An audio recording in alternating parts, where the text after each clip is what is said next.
You guys made it another week. It's Wednesday, Hump Day. Hopefully you guys stayed true to your goals and you stayed on that diet really well. If you didn't, jump back up on that horse and ride on like no one saw you fall off. So today we got a special panel. We got all kinds of carnivores coming in here. I'm going to bring them in and start introducing them. I'll let them introduce themselves. So please bring these guys in and we're going to go around the table and let them introduce themselves. We're going to be talking about Christmas and New Year's resolutions or plans, whatever you guys have. So let's bring these guys in. All right. We got an international group here.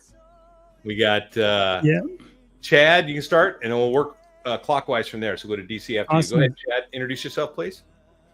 Yeah, my name's Chad Dahlquist. I'm in Phoenix these days, 60 years old, and been doing carnivore now for 4 years, 5 years if you include basically the keto before that. And I think like all of us would say, man, it's just life-changing. You just can't say much more about it, but that's the quick. Yeah. Go ahead, DC. I'm DC, 50 years old in Brisbane, Australia. Stage 4 follicular lymphoma, blood cancer twice. 9 years remission now. 1 year on strict carnivore. And that's me. All right, Paul. Or no, we'll go to Pete next. Pete. Hey, I'm Pete. I'm also from Brisbane. Hey, DC.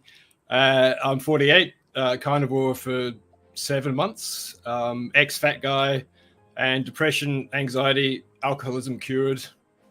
That's me. And Paul, our UK representative. How you doing, brother? I'm good, man. Thank you again for having us on. My name is Paul, as he's just said. I'm a 46-year-old from the UK. I'm originally from up north, but I'm now living down south, not too far away from London. And I've been doing the carnivore since August. Nice. And then I am the Carnivore Soldier, Larry. I've been carnivore since March 22nd, and I am 57 years old and feeling amazing. So anyway, this is our initial panel. There's some people who might be dropping in or dropping out as we go. This is kind of a rolling conversation. So if you guys have questions, please make sure you put a QQQ in front of your question so we can see it easier. And you might notice that we have Healing for Humanity banners up. That's the carnivore documentary that I'm fully behind and supporting and have submitted some videos on. If you haven't seen Carrie at Homestead House videos on that, go check it out. It's going to be amazing. There's a lot of documentaries. As many of you guys know, I do movie documentary reviews from a carnivore standpoint on my channel as one of the playlists I have. And I do documentaries, but none of them are carnivore documentaries. They're all keto, which carnivore is a ketogenic diet, but it's just a different kind of form of ketogenic diet, a purer form. So the documentaries I've reviewed are from a carnivore standpoint, but they are keto documentaries, and they're good. They're really good. They make lots of great points about eating healthy fats, but I don't think they tell the whole story unless you stitch them all together, right? You have to kind of pick all the stuff out of the different ones, like the sugar film and the fat documentary, and there's all these great information out there, but not in one place. And there's also not a huge amount of people sharing their stories that are just regular folks. A lot of experts talking. I think this is going to be different because it's the regular folks. You had something to add there, DC? Yeah, I was just going to say, you really have to pick the gems out of the mine. There's a lot of information out there, and some of it is more relevant to us. There are little gems in every bit of information that you just need to be able to pick that out and go with it. Yeah. And that's what my whole point of doing the reviews was I could point to things that I thought were really relevant from a carnivore point of view that you could share with a family member or someone who's curious and point out, or someone who is opposed to your diet, because they have some good facts in there. And a lot of these, like the history of where our food pyramid came from, which is totally ridiculous when you find out. Hey, former fat girl's on. What's up, former fat girl? Nicole. Yep. Good to see you, Eric, Carnivore RN. Good to see you, brother. So it's it's that's why I do the reviews. Now, the last movie review I did, we were just talking about this, Chad and I, was Castaway with Tom Hanks, because I had watched it when it came out, but since I became a carnivore, I had not watched it. So watching it with fresh eyes as a carnivore, I had a totally different experience, because I was looking at the point, if you guys have seen the movie, where he changed. We'd been there 4 years, and he's eating, and eating just became like a biological function. There's no joy. There's no like, oh, I'm looking for variety. He's just eating fish to live. And I think that's one of the things that changed in me, is the brain switching, going, I'm just going to eat beef, man. And it's just, it tastes great, but it's not like an entertainment. I'm not looking to change things up. Chad, do you have anything to add on that? I know we were talking about that earlier. Yeah, we were talking, like, if anything, over the years I've been doing it, I'm like, cow meat wise, I'm down to ribeyes and chuck steak, and that's pretty much it. I don't even care if I have anything else, because to me, I don't care if I have variety on the meat I eat. Both of those are perfect ratio. And then, like we were talking about, I've been eating a ton of lamb recently and doing really well on that. So yeah, if anything, I'm more narrow than ever. Just salt, smoked salt, and 2 cuts of meat. Once in a while I'll have some ribs or something if they're on sale, but I don't really, but I love it, man, every day. Like I love it every day. So it's not like I'm tired of it or like, oh, I got to eat this. I mean, but it is funny when you get the good fatty meats. I'm sure all you guys would be the same way. You know what I mean? To me, I just don't like New Yorks. They're too lean. To me, tri-tip is just too lean. It just doesn't have the flavor that the ribeyes or chuck do. Yeah. I used to love filet mignon. I can't even imagine eating one now. That's just like Me too. That was everything. I'd always get filet. And then now, no way. What about you, DC? What do you like to eat daily? And do you vary your diet much? No, I don't vary it in the way I eat. Mostly, I only vary the size of my portions every now and then, depending on my activity levels. But before, when I was younger, like, I always went to the leanest cuts of meat. But now I only stick to the fattiest parts, or the fattiest cuts, because that's where we get most of our nutrients from. Yeah. And that's what it's all about. Your body doesn't crave calories. It doesn't crave, taste. It craves nutrients, So to me, the first thing to look for, then everything else follows. Then the proteins, and that's it for me. Yeah, I think that's evident. Like when you get to the point where you're not hungry, food doesn't sound appealing, and that's a thing that changed in me. That food always sounded appealing to me when I was on the standard American diet. Always, anytime I would, And once I got on this diet, if I'm thinking, I don't really want to eat a steak right now, well, that probably means I shouldn't be eating right now. It probably means I should wait till that sounds good, or a burger. That's the way a switch in my mind. Paul, can you share what you eat on a daily basis, and if you vary it much?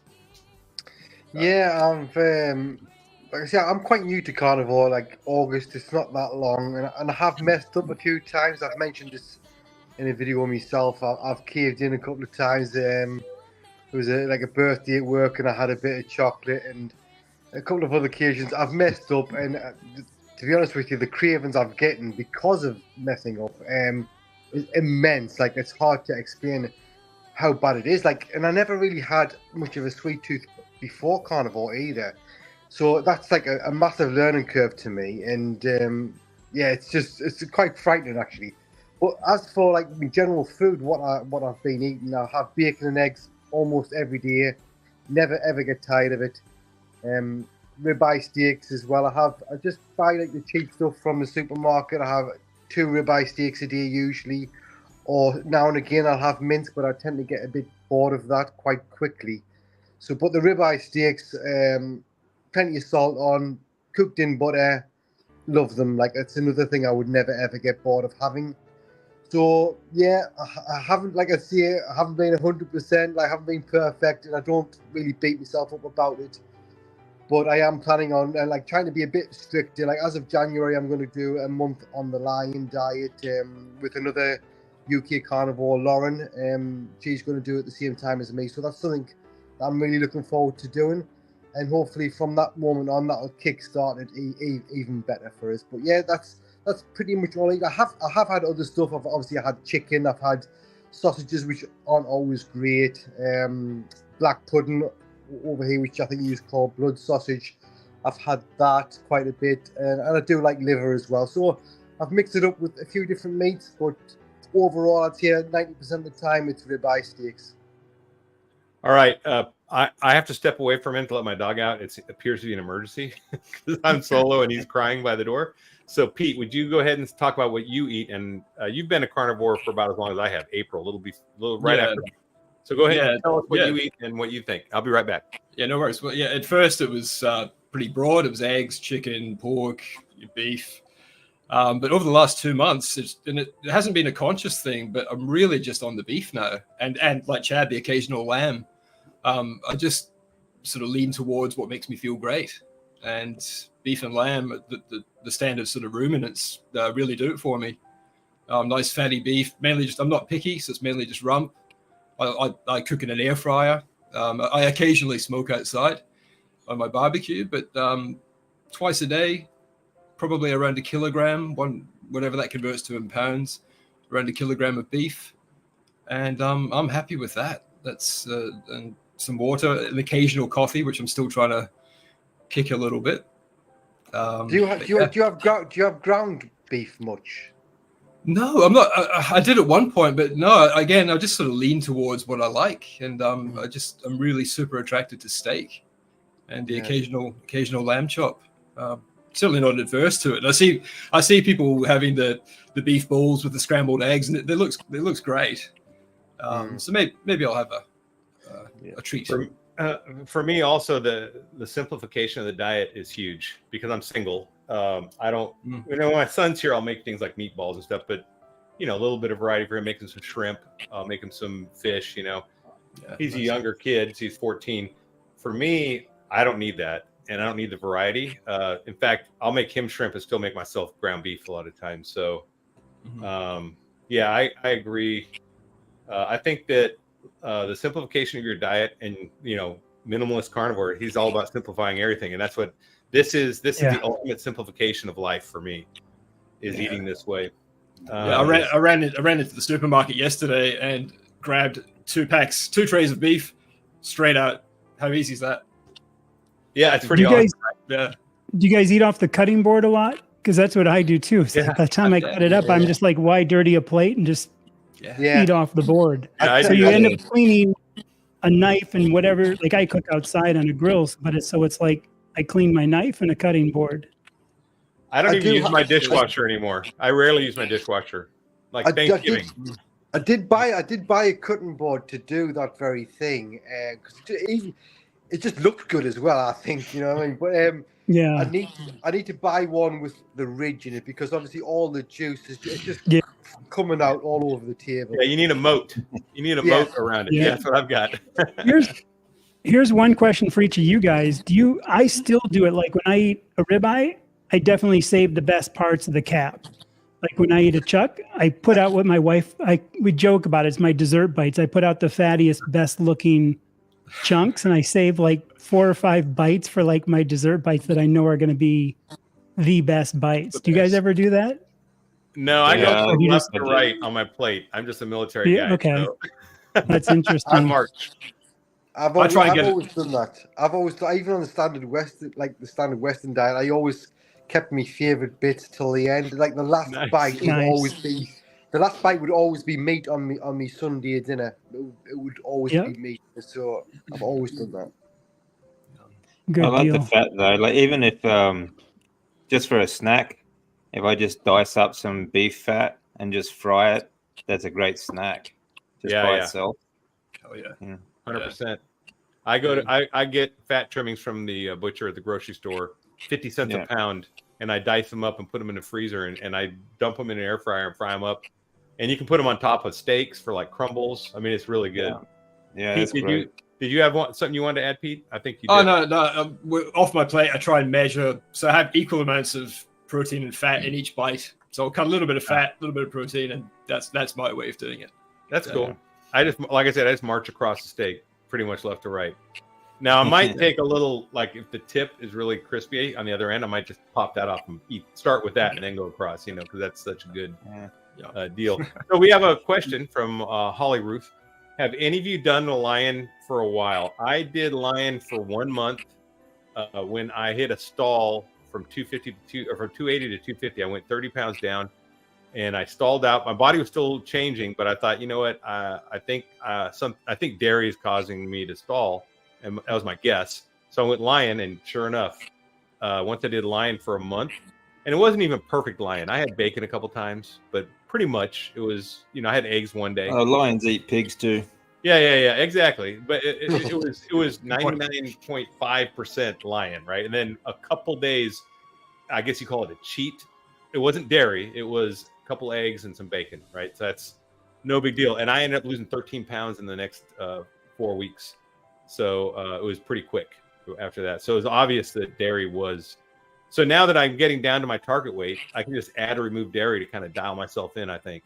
And I don't eat a lot of dairy. I don't count butter as dairy because butter was still part of mine. I count everything else but butter. What about you guys? Have you guys done lion? 2 months lying here. So as I said before, it wasn't really that conscious an effort. It was more a sort of natural lean towards it. Very occasionally, I'll have some heavy cream in my coffee, and that definitely stalls me. And so I'm trying to cut back in the cream quite a lot. Occasional butter, but definitely feel, me personally, at least 15% better just eating lion. Yeah, I think you just naturally progress to sort of dwindle everything down to the bare minimal as you go. Yeah, I do eat bacon and eggs most days, but that's about it. That's all I have now is just bacon, eggs, and beef, and lamb. Depending on I'll either substitute either beef or lamb because it's nice and fatty. But that's it. If I do need a snack, I have a 4 to 5 hour window now where I eat, and that's it total. I don't do the 1 meal a day, but I do have 2 meals in that 4 or 5 hour window. So it gives me about 19-20 hour fast each day. But if I do need a snack, my go-tos are basically butter or beef fat. I might every now and then have a few slices of cheese, like a hard cheese, but that's about it. That's very off and on. I don't drink coffee. I noticed actually since I stopped drinking coffee, I don't get that as much esophageal mucus, and you have to sort of keep clearing your throat when you speak, things like that. So that's been a good thing since stopping coffee. Same here. But that's all I have. Well, for me, coffee was actually causing arthritis too, because I removed it initially, especially when I went. You won't know this unless you remove it. It's just like many other things. Too.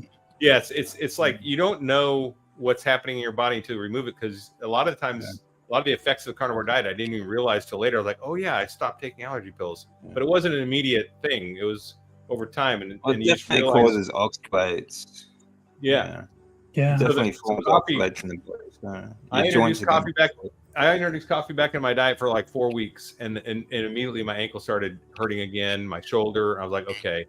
And I had not even thought about that, but Darlene brought it up when I was interviewing her, the girl with the single mother with the ADHD child that got cured through carnivore. And she's like, are you drinking coffee? I'm like, yep. And then as soon as she said that, I was like, that's what I needed to hear. So I just cut it out. And now like a week and a half later, no arthritis, all back to normal. So you got to watch that coffee. Yeah, you guys are inspiring me. I got to cut back. Coffee too is once you do it, like if you quit it for 3 months, then bring it back, you can tell, but test it again. For me, I didn't notice it till 2 years in, and then it was huge. But on the lion side, I probably have done it for 2 years total. But like the only thing I eat now is cheese because I have no gallbladder, and I don't know what it is in the Parmesan, just Parmesan. That's only cheese I'll eat. Is I eat some Parmesan with it, and it tends to just, Yeah. slow everything down and work in place of bile almost. So it's perfect for me. But otherwise, besides the quitting coffee, I'm pretty much just meat, salt, water, bacon. I might have every 4 months or something, but I just had some the other day. We had some, and I think I'm done with it. Like chicken went out at 6 months and pork went out. I just don't like it anymore. It just doesn't satiate. And I used to love Kahlua pig. I won't eat much chicken anymore. Yeah, I don't eat any Yeah. Never. Yeah, me neither. Yeah. What about you, Well, Paul? You drink coffee? You do, right?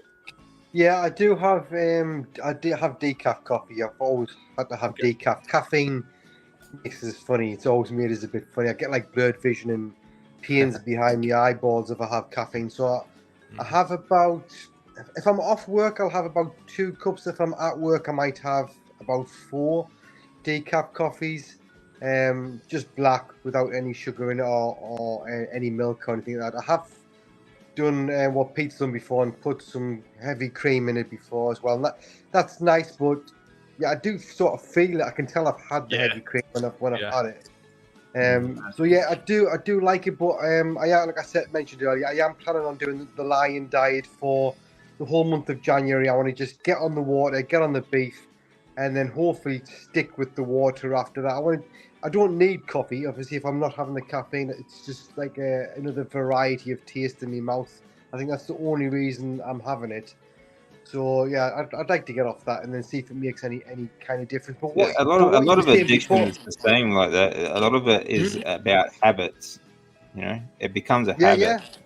Yeah. It is exactly. Yeah. And what you were saying before as well about when you do have something that you haven't had for a while, how you notice things creeping back like little aches and pains. I noticed straight away after I had the bit of chocolate that I had at the birthday do at work, literally a pain in my knee. I didn't even realise that it disappeared, but like I do a lot of walking in my job, and it, literally within a couple of hours I went for a walk and I could feel this pain again in my kneecap.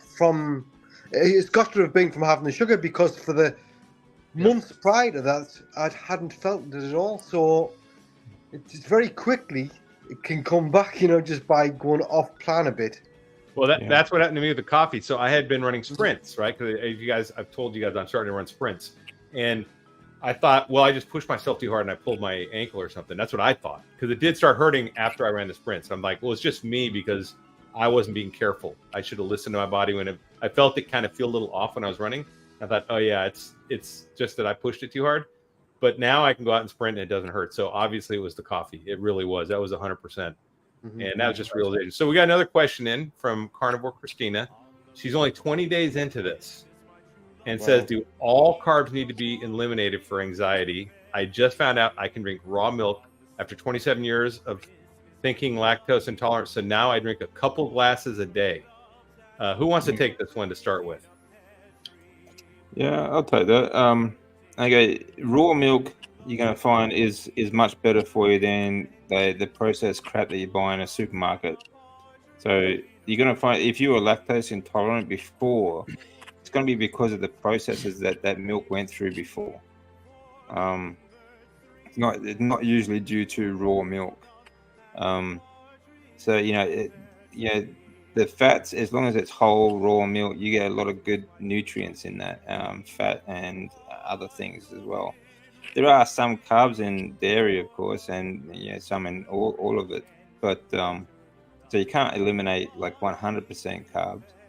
But even on a low carb diet, you can still eliminate anxiety. But the thing is, a clean source of food, even if you eat rice or vegetables and fruit in small doses, a lot of people don't suffer anxiety as long as they are clean source foods, whole foods.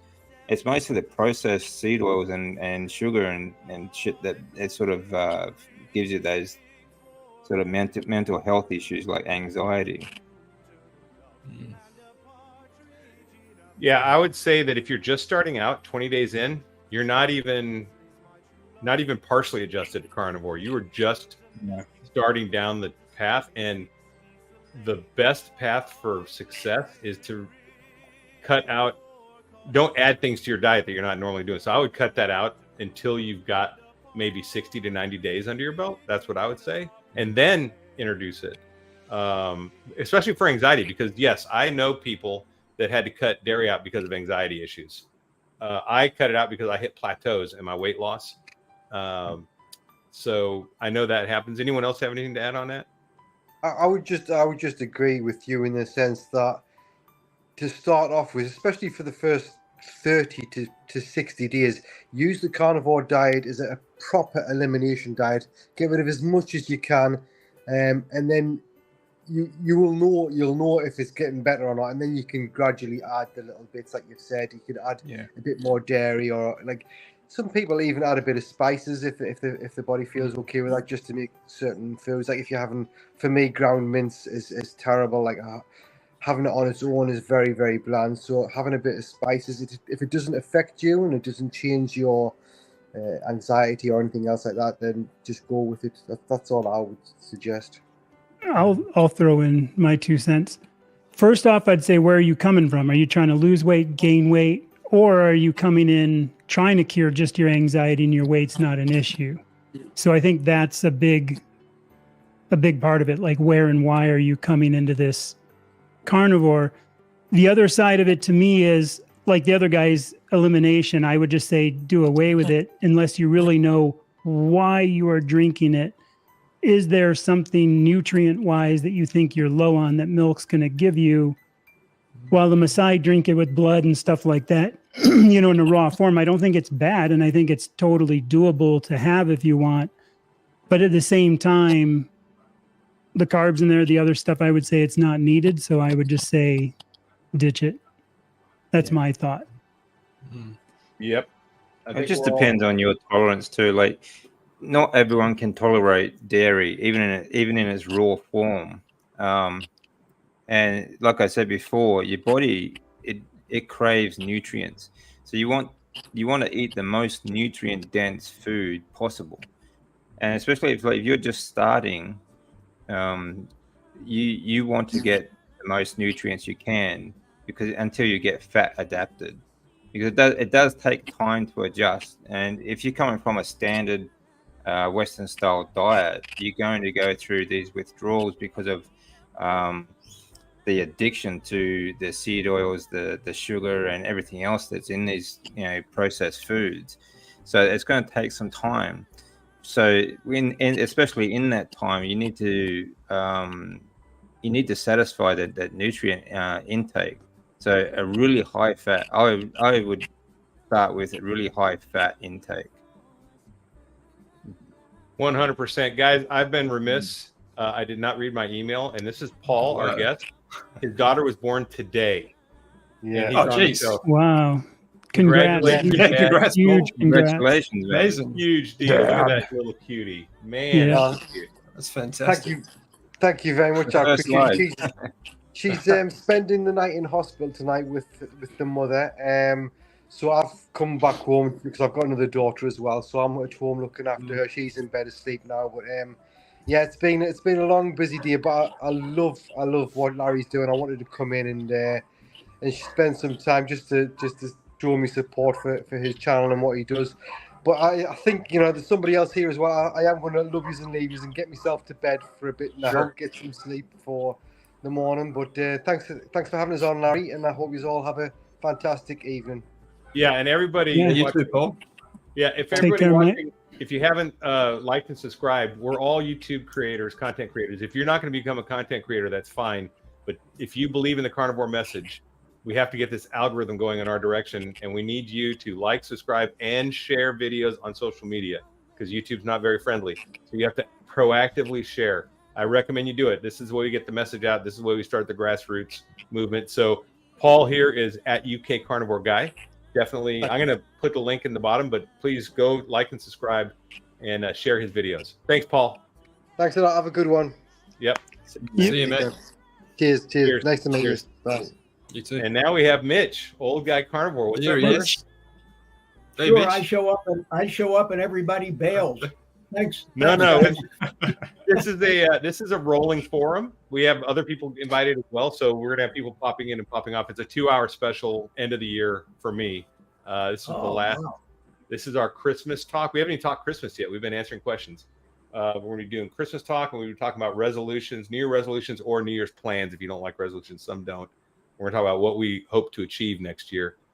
So welcome, Mitch. Mitch is old guy carnivore. A lot of you guys know him. I think everyone here knows him. Everyone knows Mitch. So Yeah, except Pete over there. We've hardly ever talked. Oh no, never. I heard you were on. Never. I heard you were on his channel. He said that when he came in. Yeah, and we've spoken privately too. Yeah, Good. Mitch is a buddy of mine. Yeah, he's a good dude. Oh yeah. Yeah, Yeah. He's a battle buddy for me. I I'm a battle know. buddy. I know Chad up there. Yep. Although Yep. we've never actually met or occupied. No, we never any- really got to hang out and talk, which we got to do. We'll just have to make it happen. Yep. You have to Well, be intentional You about it. will, every time I see you on YouTube, and I see a lot of you, I say, Jesus, we've been in contact and we want to get together, and you know what it's like. You're a busy. It just happens all the time, and the stuff gets kind of shoved back down the lower on the email list, And, Well, now my daughter, like I said, is through finals for a bit and everything too. So but it was funny because when I first started seeing you, it was like the dude's using Debouille, however you want to pronounce it, pans. And then he's got these white handled knives. And I'm like, that's me in 13 years or 15 years. It's like, because I'm a huge proponent. And I think that was pretty cool how we're both like a huge proponent of like carbon steel pans and doing certain things certain ways, and and you have a past in the restaurant stuff. yeah, kind of. Although about the only past time experience with it. Yeah, but you know what I mean. And I used to love being a foodie, so I don't think people realize the value of like the Debouille or Matt for carbon steel pans, and that's something every carnivore should own one. Oh yeah, and then you pass it on to your kids, and they'll pass it on. Those things Yeah. are virtually, and they make. I mean, it would make a great weapon. Perfect for home defense. It won't beat my M4. I can tell you that right now. I'll tell you, this thing is heavy, but it's still lighter than a cast iron pan. Nice. And Nice. much smoother. That's the problem I have with Smoother. the cast iron pans is the rough surface. But these, I love the way they react quicker and clean. yeah. And we both mentioned this, and they clean up way easier, way quicker. Yeah. yeah, To me, they're just superior. I hardly ever put mine in water. I generally just take some dry paper towels and wipe it out real good, and just wipe it down and leave whatever I cooked in, whether it was bacon grease or tallow or whatever it was. It just leaves a thin coating on the pan. If I get something in it, I'll put some water in there, bring it to boil, move it around with something, and then it slides right out anyway. Yeah, and you can know always. what I mean? If there any. Yeah, because I never have that. So, so who's the other guy down there in the corner? I don't know you. The one upper corner there, that's DC. No, DC I don't know what corner he is on your screen, but he's right next to me down in the bottom. That's me, DC. DC. Oh, okay. DC learning to live. Oh, okay. Yeah, nice to meet you, man. He's the one that had stage 4 blood cancer twice and beat it. Oh, right. Okay. I've seen. I'm on my notebook here, and I'm looking at this small screen, and then I'm looking at the smaller screen, and there's 5 even smaller windows, and you guys are about an inch tall, each one of you. So, right. Talk about impromptu. This is. Well, that's what this is about. Sorry, guys. So it's. This is just an impromptu get together. We're just going to be sharing. So we have a question here. Another one from Carnivore Christina. What do you drink instead of coffee? Yeah, I'll do it too, but I'll let you go first. What do you drink instead of coffee? How did you handle the headache? I did have a headache. Will eventually quit drinking espresso, but pause at the withdrawal. Yeah, it's not fun. Go ahead. If you got something to add, jump on in.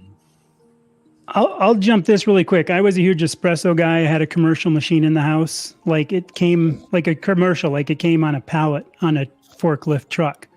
You know, wouldn't fit under the counter. Had to be a dedicated 20 amp breaker. I was those kind of coffee guys. Like I have, you know, That's a flat burr and a conical burr grinder, you know, and literally like those kind of insane machines. I drank 3 to 4 21-gram triple shots a day was my coffee thing. And I finally quit it 2 years in. Now, here's the interesting thing. I tried to quit when I first started, and the headaches, you guys all know it, the headaches that just, oh my God, you know, and you turn into this monster that nobody wants to be around. And I went through all that. 1 year in, I tried it again. And at 1.5, I tried it again. And at 2 years, I said, okay, I'm going to try it again because I know I have to test these things and quit. So that morning, there was nothing. That's the wild thing. I had no headache, no withdrawal. And I thought, man, tomorrow is just going to be a banger. You know what I mean? I'm going to be set off. Tomorrow came, nothing again. There was no wanting. There was no withdrawal. There was no headache, no anything. Now, I don't think that's the norm because most people, and I could have forced myself to quit, but I bought into the, well, it's not hurting me, so I might as well keep drinking it line of, you know, kind of like when I quit weighing myself at 275 pounds, knowing that I'll never hit 300 because I never see it on the scale. So it was that kind of lie. I was lying to myself. So I think for me, the headache, when I knew I guess when my body knew I had to quit and got healed so well on carnivore after 2 years of carnivore, I had no headaches, no withdrawals, no nothing. And I just quit. And about 6 months later, I tested it just to see what would happen. And I had basically, and I could just feel it hit my gut, this weird jittery, and I didn't feel good. The next day, I could only get through half the espresso and it was just garbage. And the next day I had 2 sips and I knew I was done. And then about 1 year later, I tried a couple like cold brew coffee because my wife drinks it and just annihilated me. So I always test things like every 6 months or a year. But after quitting, I was done. So the first few times I had massive headaches, but I think once I was healed enough, which was bizarre. And you guys can relate to that if you've drank coffee and quit. I had no headaches, no withdrawals. I've never even cared. And I have no desire, after also being that hardcore of a coffee nerd, espresso guy kind of thing. So I noticed, like Larry, like huge gains when I quit. I started sleeping way better. I even felt better, which at 2 years in, I never thought was even possible. I just never thought I would feel that much more mental clarity. So that's my story. I'm huge on saying stop coffee for at least 3 months. 3 months is about the time it takes to break a habit. I'm big on habits. Break that habit for 3 months, then bring it back in and see what happens. And even if you feel okay and it didn't do anything, I'm going to say this. Try it again in 6 months or a year and keep trying it throughout your whole carnivore journey over the years, because I bet eventually it's going to hit you and you're going to realize, yeah, it's a negative. That's great advice. I'm fearful of stopping because of the withdrawal. It didn't last though. I mean, for me, it didn't. When I quit coffee, I had the headaches, but it only lasted 2 days, and 2 days of headaches, you can get through that. It's not that big. The one time when I stopped, I had headaches severe for over a month. I'd stopped for 3 months and I still had severe headaches after a month. Wow. But I was drinking so much, I was pretty much as, espresso blood. So my analogy too, and you guys. You're right. Go ahead. I was going to say, even before I quit coffee, I was only drinking 1 in the morning, 1 a day. So, So when I quit, I had 2 days with the headaches, and after that, I felt fine. I didn't have any. I was, for about a week, I would think, I wouldn't mind having a cup of coffee. I had to sort of fight myself, to get that inner voice that says, let's have a cup of coffee. Let's have a cup of coffee. Yeah, I had to keep telling it, to shut up. But apart from that, I was good after that. I think this would be one good point just to go ahead. I was going to say, I guess I shouldn't go get a cup of coffee now because you guys will all hate me. There you go. Yeah. No, What you got to do is get your I, cigar and a cup of coffee and just really watch well, that, people. I mean, you know what? When they say rank has its privileges, well, for me, I say age has its privileges. You know that I tried to. I've been, I would say a heavy coffee drinker all my life. I always drank at least 4 cups a day, if not more. Especially when I had the restaurant, you're always grabbing coffee when you're working and you have a business. You're always grabbing coffee. But I tried cutting it out. About 3-4 months ago, I said, everybody's telling me how bad this coffee's making me feel. I said, I feel great. So I don't know how much better I can feel than I do now, but let me try. So I cut the coffee out for 30 days. I didn't get the first headache. I didn't feel sleepy. I didn't feel any difference. So after 30 days, I said, I've cut everything else out of my life except the coffee and cigars. And there are certain things that are just non-negotiable. And the most important thing for me, and I agree with everything you say, granted, there are certain phytochemicals. I hate when people call them phytonutrients. There are phytochemicals in anything comes from plants, especially coffee beans. But I didn't feel any difference. So I said, well, maybe I'll just drink decaf. So I started drinking decaf for about a month, and that didn't make any difference. And I cut it back to 2-3 cups a day. And then I had a whole ton of regular coffee sitting around. So I said, well, let me just drink this stuff up. And I started drinking 2 cups of caffeinated coffee in the morning and didn't feel not the slightest difference. So that's what I do now. I drink a couple cups first thing in the morning. I disregard all of Andrew Huberman's advice to wait an hour after you get up. I mean, I get up and, I have to make a big decision. Which comes first, go to the bathroom or have the coffee, And if I have another cup or two later in the day, I'll make decaf. And I have gotten in the habit now when I'm doing these 2-hour live streams that I end up doing at 8:00 at night. I like to be sipping on a cup of coffee. So I make myself a cup of decaf, but it never keeps me awake. So I don't know. Maybe try, Chad, what you suggest is wait a few months and then maybe try it again. And try it again in a year. Yeah. I think you brought up the point. Sorry. I'll just say this. You brought up the point. We're all adults. We're all big people. You got to just do what you got to do. You're going to do it, whatever. You also have to be happy, and you also have to make this work. So like Mitch and his, this stogie or cigar or whatever and his coffee, who cares, man? He's happy. He's in good, look at the dude. He's in good shape. Yeah. And it's like one of those things that I think people also get too hung up on the nuances. I'm also that person that's a minimalist and extremist. Like when I got into diving, I became a dive instructor for 15 years. I taught snowboarding because I was into snowboarding. So I ended up quitting everything. And you know what I mean? I'm that kind of personality. So for me to do it, I might as well do it to the nth degree. I mean, I'll go into it as deep as I can. And there's a lot of people who are just happy with their coffee and cream.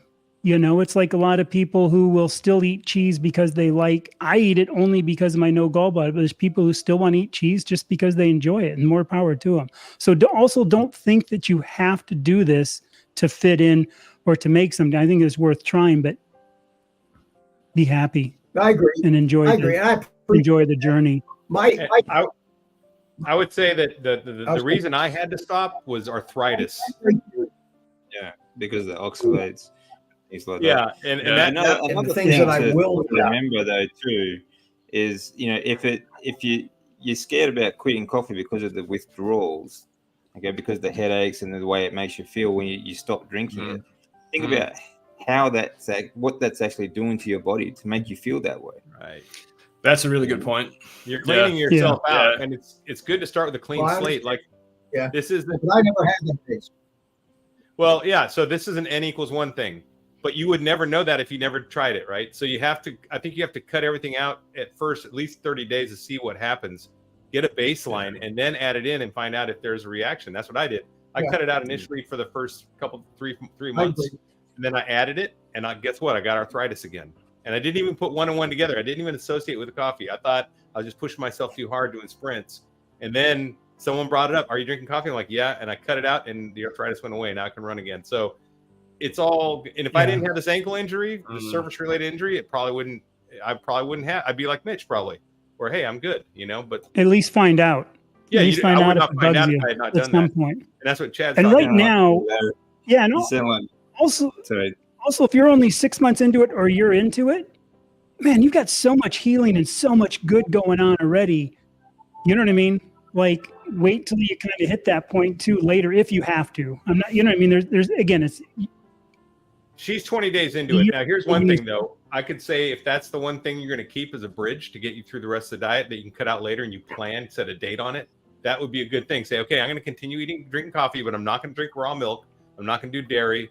I'm going to do a clean diet as I can for 60 days. And then 60 days, I'm going to look at cutting that out. Maybe that'd be a good thing. Oh, and that's the same as the, yeah, okay. That's the same as the thing. So, yeah, I would say don't worry about the coffee now. Just, like Larry was just saying, get into it for a while, use that as a bridge and tackle that later. That's a pretty healthy bridge. That's not a super bad one. It's like zero carb. It's a plant-based, but it's, out of the bad things you could do, there's not sugar, it's not a sweetener. I wouldn't put sweetener in it. I wouldn't put any sugar in it. Make sure it's jumping flat. back to her raw milk, dump the raw milk and just use a little bit of cream if you crave that dairy creaminess too. And then there you go. You kind of got two birds with one stone. Heavy whipping cream, Let that carry you for a little while. Because heavy cream's better for you than the milk. We had Brett just joined us, guys. I don't know if you guys have met him. He's Hoosier Carnivore, right? Hey, Brett. That's right. Yeah. The invite, I appreciate it. Yeah, being a Hoosier, it's he's an honor from to be here with all Indiana. you guys. I'm a big fan of all your pages, all your channels. Thank you. Good deal, man. Well, welcome. I know the background. I know your face in the background. It's funny how, you know what I mean? Because we've never met, but I know your face and background. Yep. Yeah, I think when it comes to like eliminating process going on a carnivore diet, a lot of the habits that you have developed on the standard Western diet comes down to the way you think about it. Now, coffee, for example, but anything else, the sugars, the seed oils, everything else, people look at them as cheats and treats and rewards. They say, "Oh, I've been good this week, so I'm going to reward myself." But the thing is, it's not like a cheat. For example, is when you take a shortcut to get to the goal that you want to get to. These foods will set you back. So I look at them as all of them. I look at them as setback foods, right? Because they are stopping you from getting to where you want to be. Yeah. So that's what it all comes down to. If you keep thinking about these things, these are nice treats, I've been good, and this month I ate strict carnivore, so I'm going to have a some ice cream or whatever. That's all it's going to do is set you back. Right? So it's just depends on the way you look at it. It's going to change the way you think about your food. It's not entertainment. It's not what your body needs. Your body doesn't need entertainment from this food, and it doesn't need these treats and so on. And like I said before, your body needs nutrients, and that's all it needs. Right? It doesn't need anything else. If you're worried about boredom, being bored, just eating a limited diet like the carnivore diet, get your entertainment elsewhere. Eat your food. Correct. So that you can then go out and enjoy your life. Go outside and do something. The food will still taste good. You'll still look forward to it. It's just not a variety. It's just the same food, but you do. I used to wonder that about my dog because I'd always feed him the same thing and he'd always get excited. I'm like, why does he get excited over eating the same thing? Guess what? He's got it figured out. I had to learn that again. Yeah, now you know. Now you know. Yeah, now I know. Yeah. Same thing with me. Same thing. I end up saying I look in my freezer and I say, I don't. Why do I have this in here? I don't eat that anymore. And I found that just naturally, I was abandoning things, and cheese was one of them. I all of a sudden my son was over, and I said, "Here, take this cheese home with you. I won't eat it." And your variety, and I think you all find this in common, is that when you get used to this, you do become more like your dog. for me, my diet is 90% or 95% bacon, eggs, and beef. Yep. That's it. I have an occasional fish, occasional chicken wings, maybe. I end up having variety because I keep looking for recipes and things to make videos about cooking. But if it wasn't for that, I probably wouldn't eat them either, Yeah, I would. One last thing, because she did ask what you drink instead of coffee. Well, I want to address this because when I quit coffee, I did make cups of bone broth, and I was drinking. My sister and brother smoked some chicken, so I had chicken bone broth that was smoked, and I would pour that in a cup. I would microwave it and put butter in there. And by the way, this is great. These are great gifts for carnivores. If you have carnivores in your Christmas realm, like my sister made me 2 large jars of bone broth and a large jar of tallow that she made and gave to me. And for me, for a carnivore, that is like gold. That's like the best Christmas gift I can get, And so I drank that, and all I did was put a little salt in it and a little butter in it. And that was my coffee replacement. Now I drank through that whole thing, and now I don't even, that was just because I wanted something warm in the morning, And if it's ever freezing outside, I might do that again. It's pretty nice. So that's a good replacement.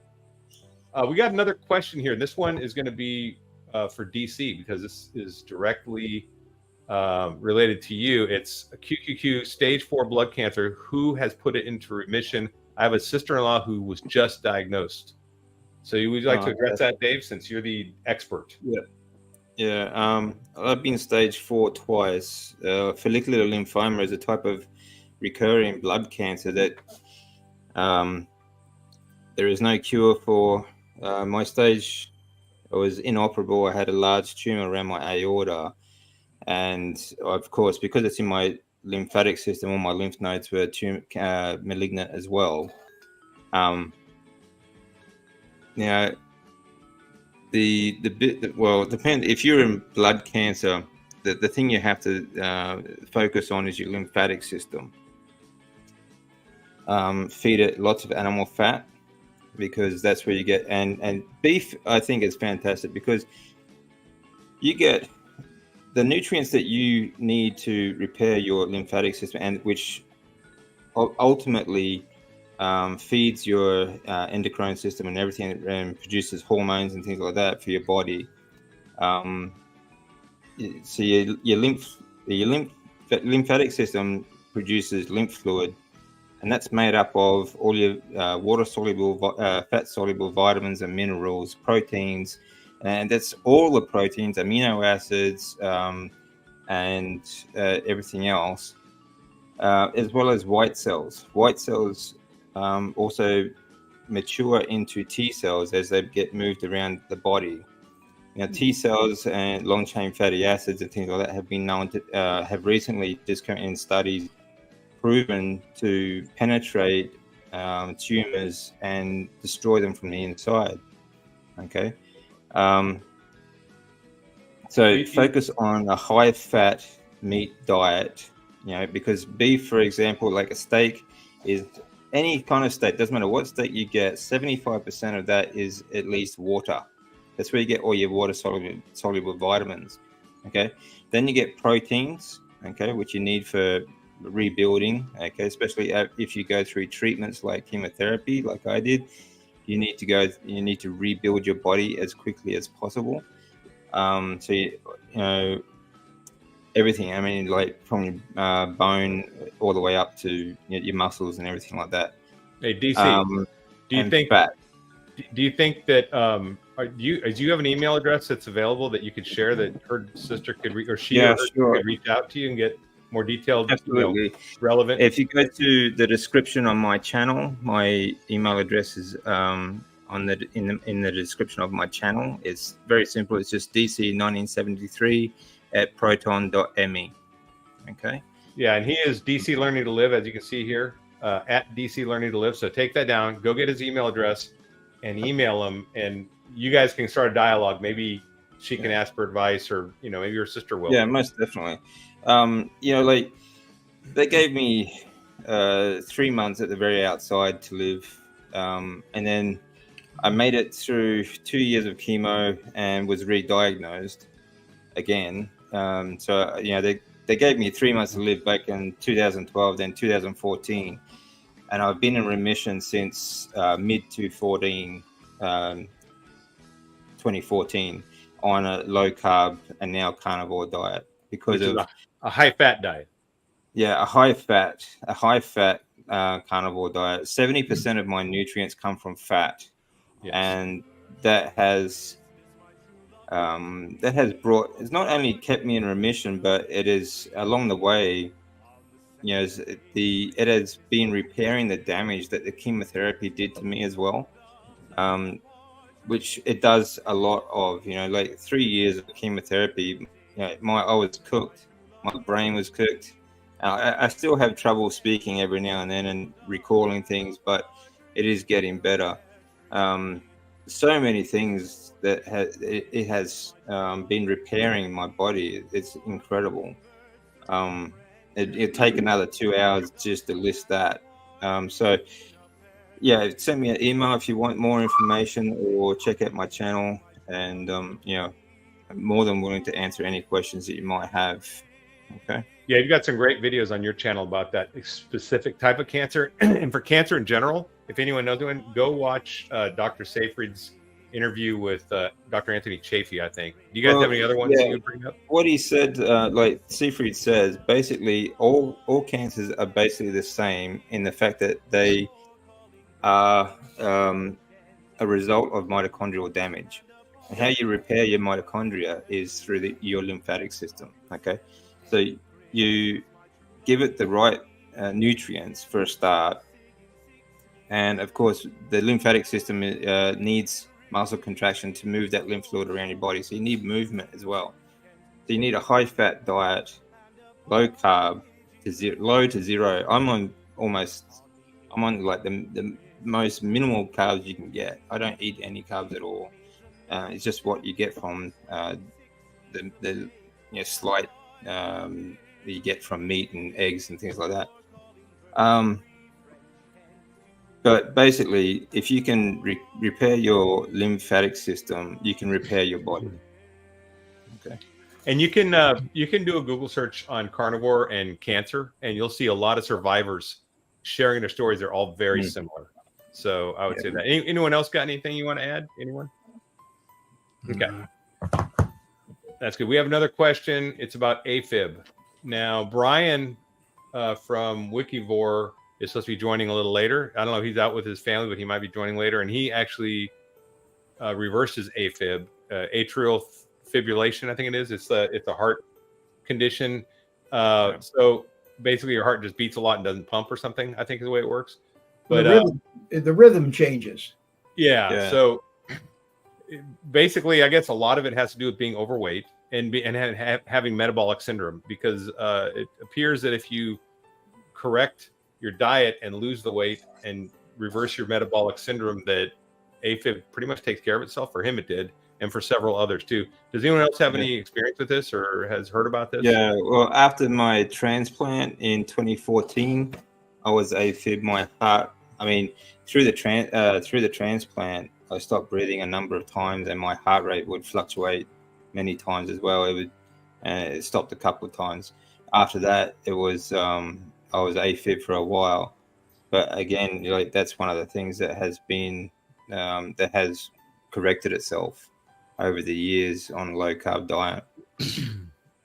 I've heard a lot of testimony on a lot of videos about people saying that it has helped. It has helped with that. So that's all I know about it. I had a friend, was my age. Well, he's older than me. He's gone now, but he had all his life. He would go into AFib. I mean, he lived boldly because because of his heart. He always figured every day was his last day. And what they finally did to fix his AFib was what they call an ablation. You know what that is? Yeah. Yep. They burn it, right? They will go in with a catheter and they burn certain areas of the heart muscle that are where this electrical impulse that causes the heart to beat when certain areas, the muscle to move when they're not supposed to. They burn them and it seems to cure him.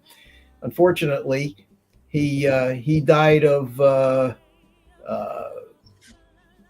pulmonary fibrosis because he was a dentist and he never wore a mask. He always breathed in all that stuff, and his hobby was rebuilding old Porsches. So he would paint with these toxic car paints with no mask, and we used to tell him, "Stan, you're killing yourself." Well, that's finally what killed him, and it's interesting that it wasn't the heart problem that he plagued him his entire life that killed him. It was his hobbies. Well, so Brian at Wikivore, I've done interviews with him, and he had the ablation, and then a year later he started getting it again, the AFib. And they said, we have to do another ablation, and he's like, "What? You know, I thought I took care of this," and then that's when he went to diet. He's like, he didn't want to do another ablation, which is the right move, and he probably never would have got the first one, right, if he'd gone diet. I think a lot of people wouldn't have got the first whatever, fill in the blank, if they had gone to diet first. A lot of people, my brother, who got his thyroid nuked because he had Graves' disease, probably autoimmune related, probably diet related because he was eating terribly. And you just wonder, like, what if he had found this and switched his diet before? Could he have? Who knows, right? But you know, there's a lot of procedures that go on, gallbladders, all kinds of stuff that people are just punishing their body, and it's just failing because of the extreme punishment of this diet. Yeah, hindsight's 2020, you know. Yeah, it is. Yeah. But if we can get this message out to young people like my son, you know, teenagers who embrace that and start seeing the results early, and you know, it'd be like a superhuman race kind of, I think. I talk about that. Yeah, if you look at like people having children now and raising them carnivore. If you have a look at like Michaela Peterson, she's having a baby. You know, she's been carnivore for most of her life now, and you know, she's right through her pregnancy, and you know, so this kid's going to be born superhuman. You know. Yeah. Actually, we're subhuman. He's actually born human or whatever, right? I mean, that's exactly right. It is. Yeah, he'll be human. Yeah, we're all subhuman because we are all grossly underdeveloped. We really are. I know. Thanks for that, they addict these kids right out of the womb. They don't even give them a chance. They start them right out, on infant formula. Before. Through a woman's pregnancy, you look at all the junk food that a woman generally eats while pregnant, and then Pop-Tarts and treats and cereal, all this stuff. You know, remember the cigarette business when they put the cigarette companies out of business because of Joe Camel? Yeah, that was one step too far. They considered that marketing to children, and that was the final straw. And that's when all the hoorah. Well, they've been doing that with kids, the food. Tony the Tiger and marketing this crap to children ever since I was a kid, and nobody says anything about that. So how do you stop that? ADK subscribed to your channel, DC, has blood cancer and has an acute case of rheumatoid arthritis.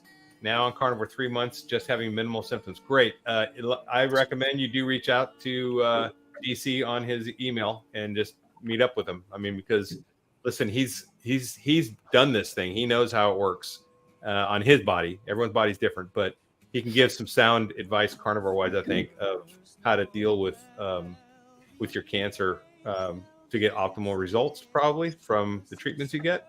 So I do that. All right, so let's see.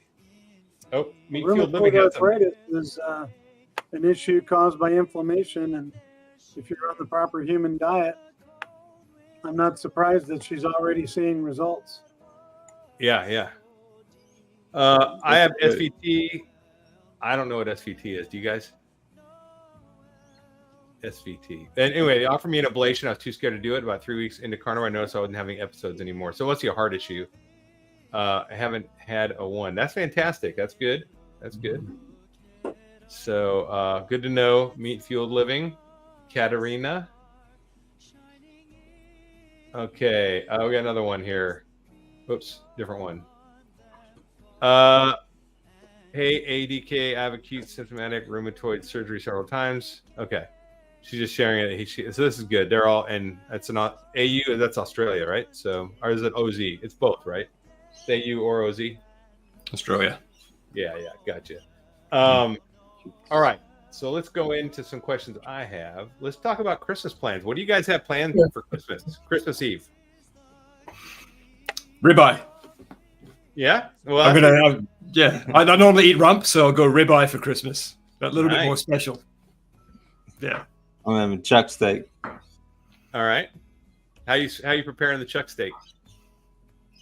I think I'll just do it straight in the pan. Actually, I like cooking it in bacon grease. Leftover bacon grease from breakfast. So I'll just cook this straight up like that. Yeah.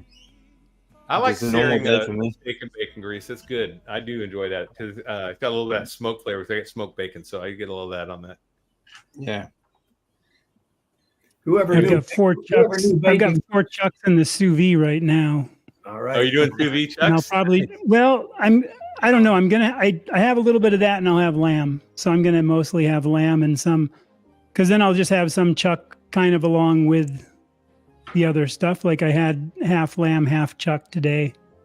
I'll probably end up doing 2 on the grill and then 2 in the pan for the chucks. And then the lamb I just do strictly on the grill. Yeah, that's not a bad idea. I might add a bit of lamb to the chuck. You know what? I'm we were finding talking- lamb is doing insanely good for me. I Yeah, am that's doing right. so well on lamb. I feel good on Better lamb, than the actually. red meat. Okay, that's good to know. And it's still a ruminant animal, so still premium fats and proteins. It's the top shelf. When you're looking at meats, ruminant animals are top shelf. All right, guys. Yeah. And then It's you go not down from there. aged. Larry and I were talking beforehand too. Like Michaela Peterson found like she had to eat meat that wasn't aged, because obviously all your meat from a store comes in the cryovac anywhere from 30 days and up aged when they package it in that plastic. So lamb is usually not aged that way. The halal lamb, because that's how it's all done here, at least where I get it. It's all that way. I'm going to do a video on the Costco here because we have the business Costcos, which are different than the regular Costcos. And they actually have full lamb, like just hanging in the walk-in thing. For So, restaurants. and then they have, for restaurants, like you don't get regular steaks there. Everything is in the big cryovac or vac pack sized things, all by the case too. You can literally go buy the whole loins of everything else. So, and they have a half box of lamb. So next time I go there, I'll let you guys know I'm going to be buying a half a lamb there at Costco. It's like $3 something a pound last time I was there. Wow, that's So it's not cheap. too bad. That's good. Yeah. Wow. Yeah. It might be more now because I haven't been down there in a while, but So yeah, for me, lamb's just killing it over beef. Carnivore Nation. Next lamb Rob's chops checking for in. dinner tonight. Rob's checking in from the UK. It's late there. Yeah, I'd say. Good night, Carnivore Nation. Good night, Rob. Rob's Yep. a great guy. He's Good night, an man. Army You vet. jumped on for a little bit there. Yeah. Yeah, he's an Army vet that I interviewed for Mission Carnivore. Treated his PTSD and anxiety and depression with carnivore diet very successfully. Okay, who else has Christmas plans they want to share? What else are you eating? Who's eating what? Go ahead. Well, on Christmas Eve, we're having crab legs.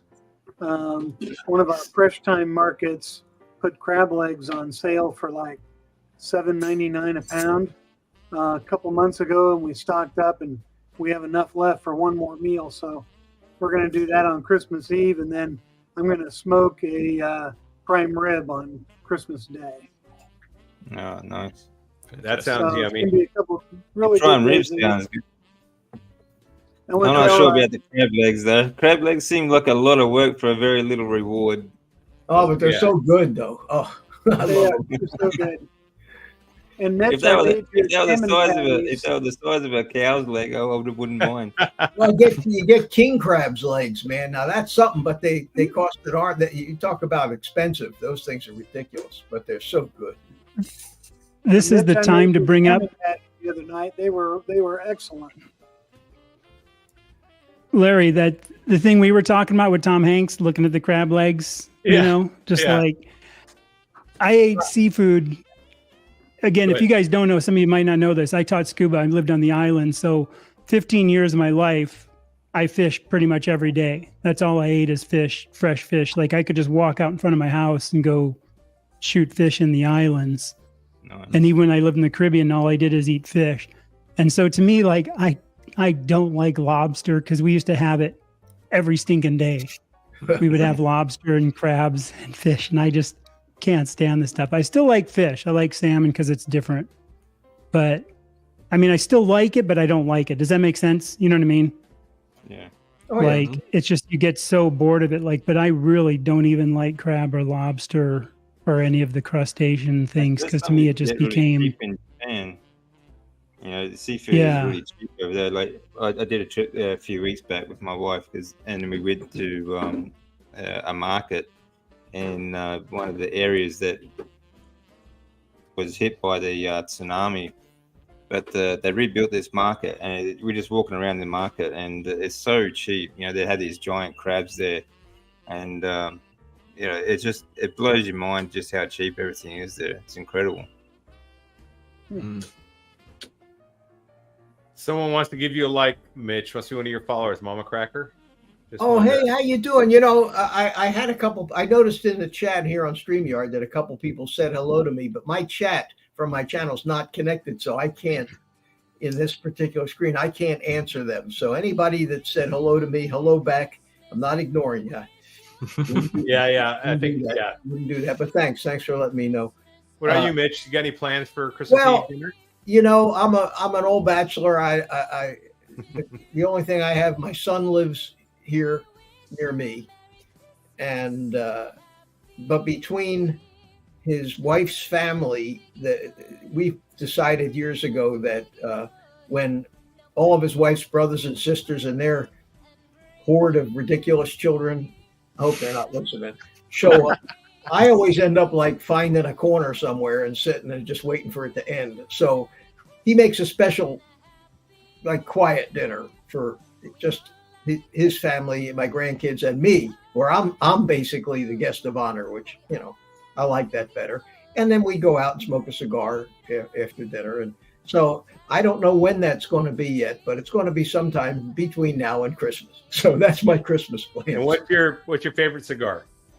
Oh, I can't tell you a brand because there's so many great cigars, but I tend to like Dominican Maduro wrapped cigars, the darker cigars. And nice. I actually was a partner, owned half of a cigar company for 4 or 5 years, and we had a factory in the Dominican Republic. So had you asked me what my favorite cigar was back then, I would have told you. But now, and I just enjoy them. They have, and my criteria for the things that I do that everybody, I get some comments. I get people yelling at me and shame on me. And how can you say you want to be healthy when you smoke those cigars? You know, and I joke with them. I say, you know, cigars killed my grandfather at 102 years old. Yeah, there you go. Yeah. There's no calories in them. There's no carbs in them. There's nothing that I can see and I don't inhale, so I just puff them. So there's nothing that I am deeply concerned about anything that affects my metabolism and, you know, that biochemistry, you know, mitochondria and all that. That's why I'm healthy. And I think coffee may have a small effect, but I don't, that, you know, hell, we live once. And like Chad said, the most important thing, if you in any diet that I found, and I keep saying this over and over again, and I heard you say it tonight, Chad, that if you're not content, if you can't live your life without feeling deprived or that you're missing something that you really want, you're not going to be as happy as you could be. So if it only takes a cup of coffee for you on the carnivore diet, and you're one of these people that just says, I'm not giving it up, if that makes you happy, the health benefits of being happy are probably outweigh whatever risks you get from the coffee. That's what I was almost going to say. Putting mental stress in your body makes people gain weight, causes anxiety, causes all these things. That's probably worse than, like you said, of the cigar or coffee. And I don't think people, the world we live in today, they don't want to connect that. They'd rather play victimhood. That's why I don't give up the cigars. Years and years ago. I've been smoking cigars for 52, 53 years now. I was talking to my doctor about it, and he says, do you inhale? I said, no. He says, do you keep it clamped in your mouth all the time chewing on it? I said, no, I just, I sit and I relax. I light it up. I puff on it a little bit. And I said, it's the most relaxing time in my entire life that I spend. It's the time when I am almost totally without any stress. My mind goes, he said, the health benefits that you gain from those periods of relaxation so far outweigh whatever the minuscule odds of you ever getting any cancer or anything from the way you smoke and smoke cigars. There's no chemicals in cigars. They're pure leaves. And I took his word for it, and I've just gone on that. And if I'm wrong, then I'm wrong. What are you going to do? You got to have something in your life. Well, and when we talk about things like if you think you're missing out, then you should add it back into your life. Now, this is after you've been an established carnivore, not when you're doing your first 60 days. Oh, you're like, no doubt. Yeah, better, right? And I need a chocolate attention. cake, because the chocolate cake, this is not what we're talking about. We're talking about you've gotten to the establishment, you've dialed your body, and I think it takes 100 days, my personal experience. And then once that point is, then you can introduce things one at a time. Now, I still smoke cigars when I go out with my veteran buddies. That's a military thing. All right. Glad to We hear go that. out and smart cigar smoking with veterans is something we do. And I drink bourbon with it, or whiskey. And I don't drink daily, but when I'm out with my veteran buddies and we're, remembering and sharing lies and stories, right? Making up stuff or the truth, you never know, right? It's just fun. That's what we do. And that is relaxing, right? And it's not carnivore at all. It's not like the healthiest move. If I was saying this is the healthiest thing you can do, that's not on the list. But you know what? For me, it's important. And I know my friend George Goodenough over in the UK. He's a UK vet. He drinks with his mates weekly. He goes out once a week and drinks with them. And that's his mental health. I mean, mental health's huge, and that's a big deal. Socialization is huge. And if that's what you do, okay, have a pint. Good. That's fine. But don't sit at home and drink every night like I used to do, and and don't justify it. So yeah, I agree. No, you have to do that, and you can't be ashamed of it. And that's why I admit it, and just for fun. I mean, just for fun. I don't do it very often, but I do it when I'm making a video or something. Every once in a while, I'll make the video with the cigar in my hand and just have it right out there in everybody's face, daring them to say anything to me about it. I think also Larry and I were talking earlier about this. It's like, again, we're all adults, man. You're going to do what you're going to do. If you're going to have some ice cream or junk, you're going to have it. So don't try to justify it. I actually hate the word cheating. Like you were even talking about, like with people cheating, it's not a cheat. You had a treat. Even if you have a piece of cake or you want to plan on a piece of cake, just have it. Get over it. If it made you fail, learn from it. Learn that it was bad. I hope you feel bad. Won't do it again. But who cares? You're eating poorly. Like all of us are old enough to go, we ate poorly for, 40, 50, 60 years, some of us. Yeah, we managed so to who live cares through if you have one day of like, oh my God, I had a piece of cake. I'm falling apart. I got to make it. It's like, who cares? You can't do that. I think there's that point too. And as long as it doesn't throw you into a binge. And that was always my problem. Every diet, I'm such a carb addict that, I would say, well, I'm just going to have a little bit. And it was over. And then I had a week-long binge. I gained 10 pounds back, and then I got ashamed of myself and went back on it. Why? What a waste of time that was for something that, for a little bit of reward that lasted about a minute and a half, Yeah, it's like I think it's like an alcoholic can't have a drink. No. Right? My dad's an alcoholic. He's a non-practicing alcoholic for over 20 years. You can't have a drink. You just can't.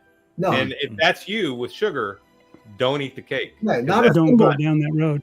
Yeah. But if you do, I think sometimes, like, I'm really big on testing foods every once in a while. But every year of this journey, I test foods just because I'm curious what happens. Not that I want to start eating again. I'm just really curious what they do to me.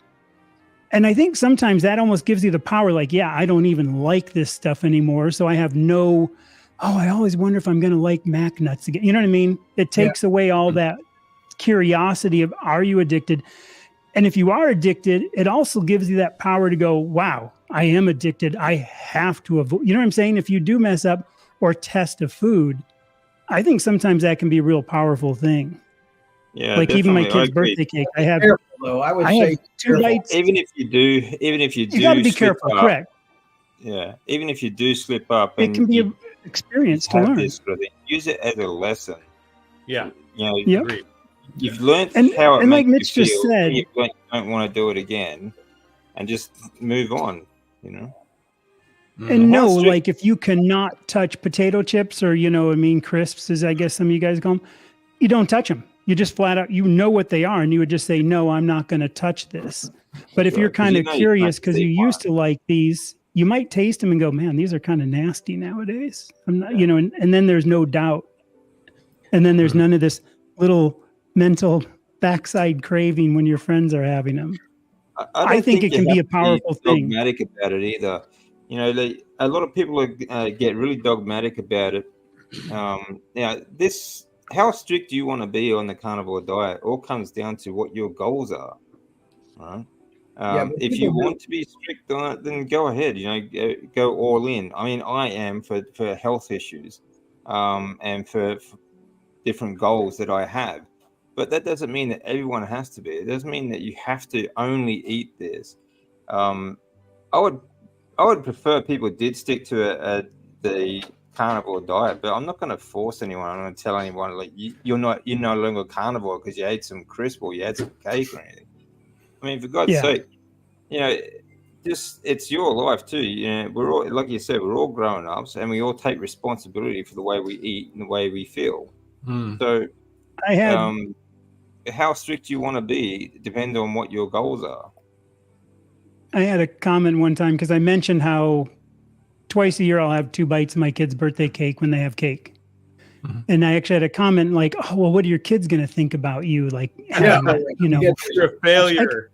they, look, I'm pretty darn strict for 4 years. I mean, I only eat cheese because it helps my gallbladder. I wouldn't do it. I basically eat 2 cuts of meat and that's it nowadays, and salt and water. So don't tell me that I'm, you know what I mean?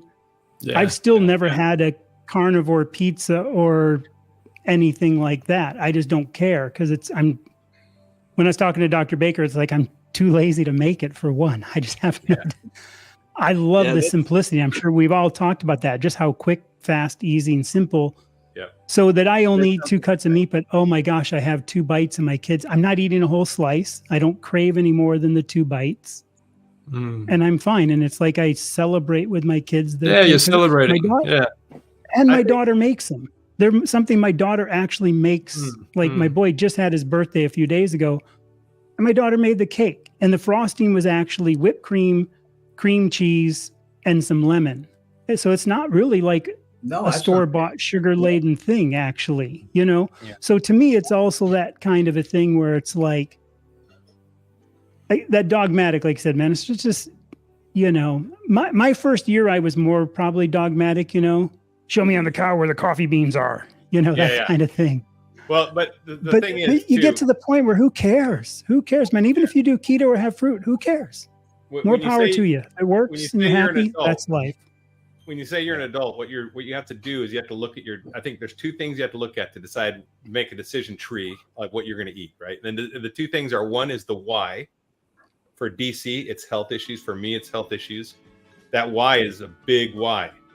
I know I can't cross lines and get to that why. That's my goal. I'm mission oriented. So you have to have a why, and it needs to be big. It can't be, well, it could be, but if it's just, I want to lose 13 pounds, that's not a big enough why for you to make a decision not to eat what you want on certain days, probably, right? So you need some big why. Like mine's not to die from Alzheimer's, like my mom did when she was 10 years older than I am now.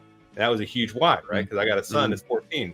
I don't want my last 10 years to be like my mom's last 10 years.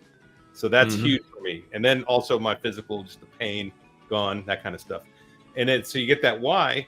And then on the other side, you just have to basically make the decision of, you know, what you're going to eat to get to that, right? You're gonna make your tactical plans to get to that long strategic. And then once you make that limitation, you said, I'm not going to cross the line on X or Y. Like, listen, if someone put a line of cocaine in front of me or gave me a needle with heroin, I wouldn't do either one of those. I wouldn't today, because I know they're bad for me and I'm not going to get to my Y, right? So it's the same with sugar for me.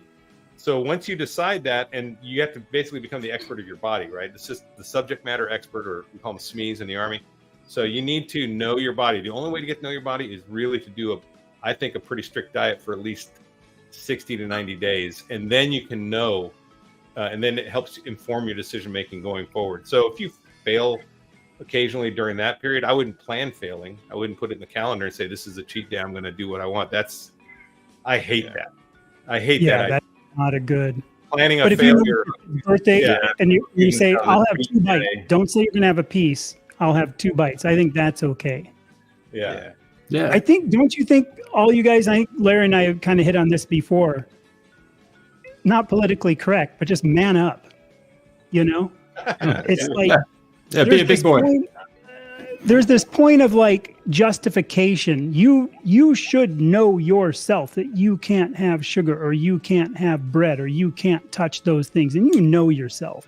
And I do think when some people mess up, it's purely just a justification. And I'm not trying to step on toes or be mean, because we've all been there. And again, I had to lose over 100 pounds. Who's the guy?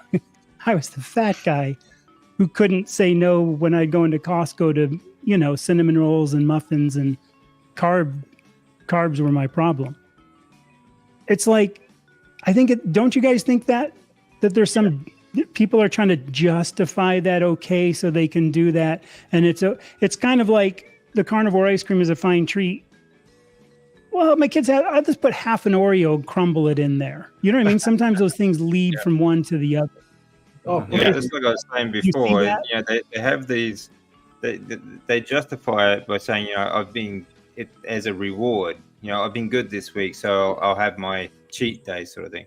But like I said, they're not cheats; they're setback foods. They're going to set you back a number of weeks. And if you keep it going like that, you'll never get to your goal. So, like I said, you don't have to be dogmatic about it, but it depends on what your goals are. You just need to grow a backbone and stick to it. It's what addicts do.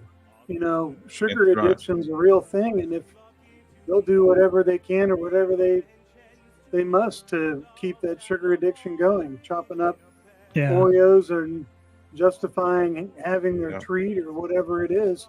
It's addiction, and that's something that carnivores really showed me, was how deep that sugar addiction actually went.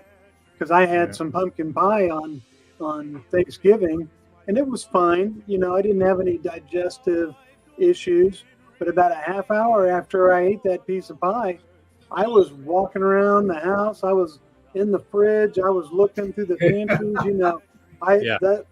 Those cravings just started coming back. They hit you. When I had to have that kind of big boy recognition moment in my head, going, "Hey, sugar's playing games with you right now. You got to get a hold of yourself." Did you have the mental thing too, though? Of like I knew I shouldn't have done. I mean, did you kind of beat yourself up internally? No, I allowed myself. It was my one thing for Thanksgiving, and and I don't know if I'll do that again, because it was just the sugar addiction reminder. I got a reminder that this is what is waiting for you when you fall off, and when you fall off, you'll fall off hard if you allow it. You got to man up. Like you said, you got to man up and not allow yourself to do that to yourself. And that's not just sugar addiction. That is the physiology of all addictions. And what addictions do to you. And it took me a long time to figure this out. It took me a lifetime to figure this out. What addictions do is they take away your control of your conscious mind without you realizing it. It's your subconscious mind that's addicted. Okay, so your subconscious mind gets used to this dopamine rushes caused by whatever substance you're using, and it shuts off your frontal lobe, and feeds you the rationalizations that we think we're thinking of. Okay. Right. But it's not us. It seems perfectly logical at 3 o'clock in the morning for me to get up out of bed, get dressed, and drive to the all-night drugstore to get a half a gallon of ice cream. And when I'm doing it, when I'm driving, it's not me thinking. That has been taken away from me. But crazy. we get it back. This is the great part. After you've given that, I call it the beast. Okay, the subconscious mind is your animal within. Okay. After you fed that animal what it wanted, it says, okay, here's your brain back. Here's your frontal lobe back. And that is the instant that you say to yourself, what was I thinking? Yeah. And you start feeling guilty and ashamed of yourself. And that's when you make the promises. I'm going to start again tomorrow. I'm going to start again on Monday. And anybody that doesn't believe this is a real thing and a real mechanism only has to think it back in their own lives at the situations. Now, interestingly enough, we men, and I'm sure women do too, find ourselves in that same out of control mindset when it comes to sex. How many of you guys have done stupid shit in your lifetime? Yeah. That after it was over and you got what you needed, you say, holy shit, how did I get here? What was I thinking? I could have got killed. I could have got robbed. But you're and this all comes, interestingly enough, from the hunt back in all the prehistoric days of our growing up. It comes from the fact that when something that was so necessary for survival was at stake, it's that fight or flight thing. Your conscious control is literally taken away from you so that your subconscious can control everything on an instinct level without saying, oh, I can't throw this spear. It might bounce off that elephant and then the elephant will trample me. You can't be thinking that kind of stuff. You have to act. And this is what turned into the mechanisms that control us during these addictions. And I can't think of any other explanation that tops that one. So, and all the addictions that you can think of are primarily plant-based addictions. Cocaine, marijuana, alcohol, sugar. I mean, it's all plant-based stuff. So it is, and it screws with your neurotransmitters. It does. You don't get it from eating a steak. You get all that. Yeah. You'll never get it from eating a steak. You can eat 5 steaks and not be addicted and think, I got to drive to the store to buy a steak right now. You never happen. I mean, I love steak, but I'm not addicted to steak. Exactly. I have a freezer. I don't need to drive. You can't be addicted to anything but carbohydrates. You can't be addicted to fat or meat. Have you guys ever heard from, not me, just many doctors, psychologists, like they said, if we didn't have habits, most people would literally almost die of exhaustion. Habits have to be there for us as a positive thing of all the things we do. So habits are such a powerful thing. The problem is it's the negative ones that take so long and so hard to quit. So it's not the habits per se, it's just those negative ones where you do that.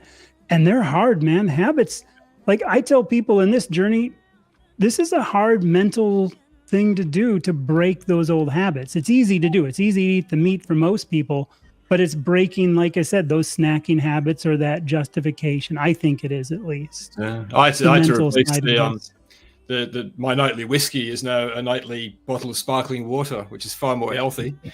But I needed something to look forward to. So I now look forward to relaxing with water. I look forward to going to bed. Yeah. I was never a drinker, so I was lucky.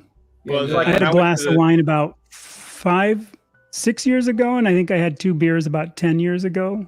I drank some like when I was younger, of course. You know what I mean? Yeah. But man, yeah, I was well on it. Like if I was to treat myself to a whiskey for Christmas, the floodgates would be open. And yeah. So it's just I'll never drink again in my lifetime. One habit I had was going to movie theaters. I always had a large Diet Coke and a large popcorn with the quote unquote butter, which is actually seed oil poured all over it, right? Yeah. And and to break that habit and just to go to a movie with nothing or a bottle of water now, it's super easy now. But at first it was weird. I really felt it just didn't feel right to me because I'd never done it over decades. You know, I've always done this routine. There's a huge association with popcorn. Yeah, it is, That's and right. you know it's all mental, right? There's Maybe nothing association physiological with there. entertainment, you know. yeah. It is part of entertainment. So you've got a question in here, and I'm going to take it first. I want you guys to run around and give them your feedback too. But Carrie asked, what do you think about 1 gram of protein per 1 pound of ideal body weight? For one, I would say it depends what your activity is. If you're bodybuilding or weightlifting, it's going to be different than if you're sedentary, and your age too is going to matter. Another thing is, I don't count any macros at all. I eat what food my body's supposed to eat, which is meats, red meats, fatty meats, and I trust the process. My other question would be, when you're eating pizza and you're eating hamburgers and you're eating French fries, were you counting your protein? Because if you weren't worried about it then, you shouldn't be worried about it now, because this is infinitely more healthy than that food and infinitely more the right amount of protein to fat ratio than that food was. So if you were eating cookies and sweets and protein bars or whatever, you plant-based protein bars, it's totally inferior to what you're eating now. So I just don't count any macros. I just eat whenever I'm hungry and eat fatty meats until satiated. Anyone else want to jump in and answer that or pile on? I'll just ditto that one, because that's exactly put the calculator away, and eventually you can even put the scale away. Yeah. I don't weigh myself. I'll ditto that. I think it's a good starting point.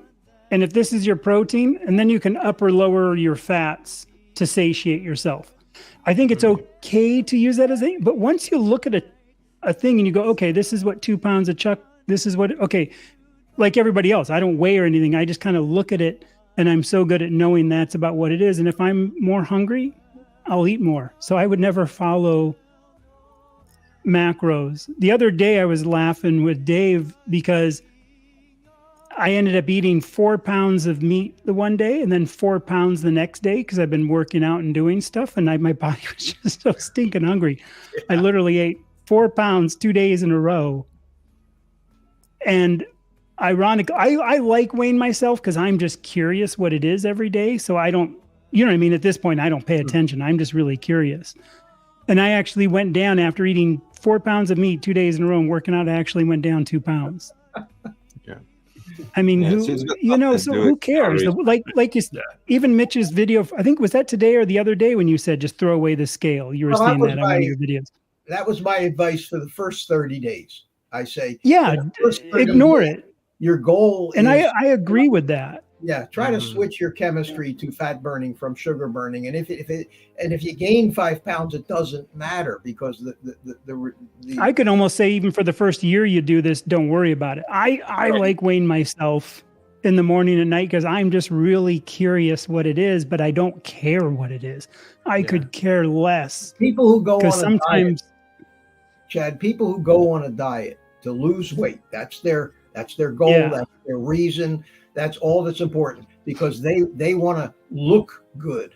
You know, remember Billy Crystal used to do Fernando, and he used to say, it's better to look good than to feel good. You know, that's true. People think that way. So what happens is you go on a diet. Now, most people really should have accepted the fact that in the first, you can lose 10 pounds in the first 3 days, but it's all water. It's water attached to all the sugar molecules that you're dumping, but you'll gain it right back again as soon as you start, as soon as things balance out, or you can gain weight. What happens is if they focus on that scale, the disappointment after 2 days of what they think is really depriving themselves, and they get on the scale and they haven't lost any weight, most people will say, this ain't working, the hell with this, and quit. Yeah. They'll even do that at 1 month in. Well, I'm not moving. I haven't lost anything yet. It's like a month is nothing. Like I know my 100-pound, literally over 100-pound loss was over a year. And even during that time, like sometimes I would go up like 8 pounds in 3 days. I'd go up 8 pounds and I might come down 12. Then I'd be like up 6, up 6, up 6. Like, it was just this like up and down. But the overall trend over the months was, of course, down. But I think, too, people have to let go of that, like you said, that daily thing. Maybe just do it once a month, even if they really want to know. I think people should. I have a carnivore planning guide on my website on carnivoresoldier.com. and it's a PDF, and I don't have weight in there. Basically it's got a tracker month by month, and everything in there is how is your sleep? Have you been going out in the sunshine? How's your anxiety level? Have you been walking? How do your clothes fit? Yeah. How do your clothes? These are things. So it's all non-scale victories, and I focus on that. I don't even put weight in there. I'm like, do not look at that. I mean, that's great. It's gonna happen. It will. Trust me. You have to be, but first off, are you getting off your meds? I mean, I did it to lose weight, and all the other things came on, and I realized the weight was the least significant thing on me. The least, absolutely. Mental is huge. So I think that's what I would say. We've got another question in here. How long did it take for fat adaptation for each of you? You want to start with that? I'll start. Let me start with that because I got to go. Okay. Because I'm tired. Okay. All right, Mitch. Go to bed. I've been dieting my whole life, on and off, up and down, up and down. And I went into carnivore from keto. So I was probably already fat adapted when I went on to carnivore. So I can't tell you, but what I can gather from thousands of comments, and when you have a YouTube channel like all of us do, you learn so much from the comments and the experiences of the people that tell you. And a lot of it is great affirmation for us. It's what keeps us going. I mean, I got comments today that just, I glowed, the thanks I got from people because, I've been trying this all my life and I listened to you 2 months ago and now it's working. How are you supposed to feel when somebody says that to you? From that, I would say within 30 days, you're going to be most of the way there because that's when you'll notice a huge reduction in your cravings. 2 weeks to a month, and maybe not in all people, but I would say definitely by 60 days, if you really stick to it, you should be well on the way to fat adaptation. Do you agree with that? I think, yeah, I'd say 60 to 90. That's when it happens for most. So over 60, under 90, I think 100 is a safe spot. If you go 100, you're full carnivore at that point, 100%, right? Yeah, now you're just going to start healing. And it's not. But at any rate, I'm going to say good night to you guys. Good to see you all. Take care, all right, Mitch. Thanks for see you, Mitch. Thanks for seeing you, man. It was We'll see fun. you later. Great being on with you. Sleep Take well. care. Let's see. Where's the button? There it is. All right. Who wants I to go think next? too, the fat adaptation also, not everybody is going to be the same. Some are going to be 30 days. Some are going to be 90 days. I know it sounds so cliche, but just trust in the process, let it happen, and be honest with yourself. If you're having a bunch of dairy and a bunch of stuff, I think we're all going to agree on this. That's fine later on, but for the beginning, just stop it. Yeah. If you have to do it to get through, I'm fine. Like if you're going to cave and eat a bag of chips, no, have a couple bites of cheese if that's going to stop you. Keep the snacks in the carnivore if that's going to stop you. Have some pork rinds if that's going to stop you from eating potato chips or junk. But otherwise, too, it's just going to happen. I know it sounds so easy to say, but I think, do you guys also notice this? That like a lot of the things that changed are kind of like one day you kind of go, I just noticed that that's not happening. It's not like one day it's just this snap trigger. It's like, oh, that's kind of weird. Yeah, I don't notice that anymore. Or, wow, all of a sudden, so I think too, some things just kind of sneak up on you and happen. We're all designed for fat adaptation. We're all born in ketosis, as they say. It's a natural thing. We'll all get there. But yeah, I agree, 60 to 90 days. Yeah, it depends on how, like you said, it depends on how honest you are with yourself as well and how strict. You can do it in less, but again, it depends on how honest you are. If you are honest with yourself and you go strict carnivore, which I don't always recommend, if you're going from like the standard Western diet, sometimes it might be good just to wean yourself off of that junk food. So it might take a little bit longer. But if you're coming, like for myself, I went from a moderate sort of high fat to, keto sort of style onto carnivore. So I was already fat adapted. Yeah, me too. So it was a very easy transition for me. I didn't have any sort of withdrawal sort of symptoms and things like that. So it's going to be different for everyone. But as I said, if you're going from the standard diet, like just junk food onto carnivore, it might be wise just to wean yourself off it first, and then the fat adaptation will take a little bit longer. But we're all different. If you can handle just going cold turkey, then do it, and that will help. You will get there sooner, but it all depends. I think it's funny how many of us came from keto. That's what I think is so funny. That's the other thing. So If you were keto, if you were like a keto and went into it, it would be less, right? Because you're already partially there, I think. And like I did keto for a year beforehand. Like my I son, think on the dump, my son on 14, the transitioning. Go ahead. Sorry, my son at 14, when he did it, it took him about 6 weeks to 8 weeks. That was it, and he was fat adapted because he, as a much younger person, had not been punishing. He did not eat a lot of sugar. So it was easier for him to transition into fat. Metabolically healthier. Overall metabolically healthier than a starting point. So it depends on how old you are, probably too. Like if you're in your early 20s, probably quicker. If you're in your 50s, like me, probably longer. Go ahead, Chad. And I think the transitioning is an important step for some people. Like I really do. Like I've said, if you're eating this, say I'm going to cut out all sugars for one week in, then the next week, all the grains and pastas and stuff. The one thing I do think is important for people to know, if you came from a super high leafy green veggie background, just go Google oxalate dumping and know what it is. If it happens, don't worry about it and don't over prep for it, but just have it in the back of your head what oxalate dumping might cause. And you might have to, again, transition out of that with some clean keto for a month or two. And then, like all of us, I used to be keto. I used to be keto. I used to be keto. I used to be keto. And then you get it's a good stepping stone. Keto is a good stepping stone to carnivore. It is clean keto. Clean keto is a great way to get into this, and it really teaches you. I think it's a great way to teach you about the food. That it's like we've all agreed. What is it? It's not entertainment. It's just fuel. It's like fueling your car. You don't go, yay, I'm going to go to the gas station. Oh, what can I get? Ooh, I want to go to the green handle. You don't do that. That's the difference between keto and carnivore, right? Keto has a lot more. I think that's the difference between keto and carnivore. Keto has a lot more entertainment value. It focuses on entertainment value. And once you put the big boy pants on and get the carnivore, you just put that. When I was a boy, I did boy things, right? Childish things. And now that I'm a man, I'm going to do man things. Not being sexist. I'm talking about being an adult. But it's almost like when you first got your driver's license. Oh, I'll go to the store and get milk. I'll go to the store and get milk. Oh yeah, okay, I'll go to the store and do. You know what I mean? It's almost like this excitement of having any excuse to drive, even to get the mail.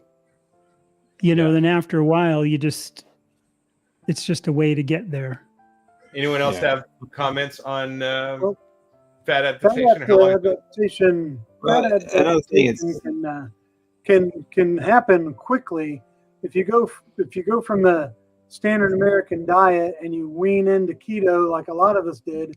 It'll take a long time, but if you're already a pretty good eater and you go zero carb, you'll actually become fat adapted in probably 2 days, because that's as long as it takes for all the glycogen to burn up in your body, and then your body switches into ketosis and you're technically fat adapted. But for me, I don't know when I got fat adapted, but I know I got toilet adapted with my microbiome. It took about a week.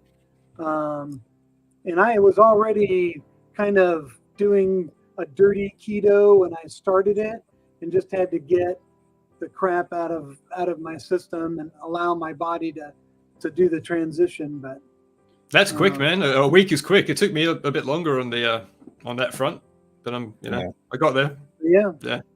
That's another thing too. We're all coming from different places too when we go onto the carnivore diet. So everything's going to take. Some people might take a bit longer.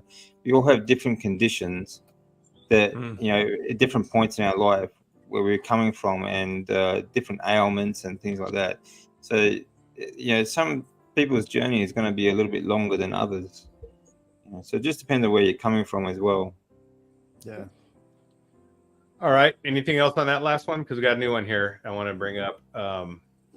So I do not subscribe to the 400 million years coming from monkeys. It's scientifically untenable.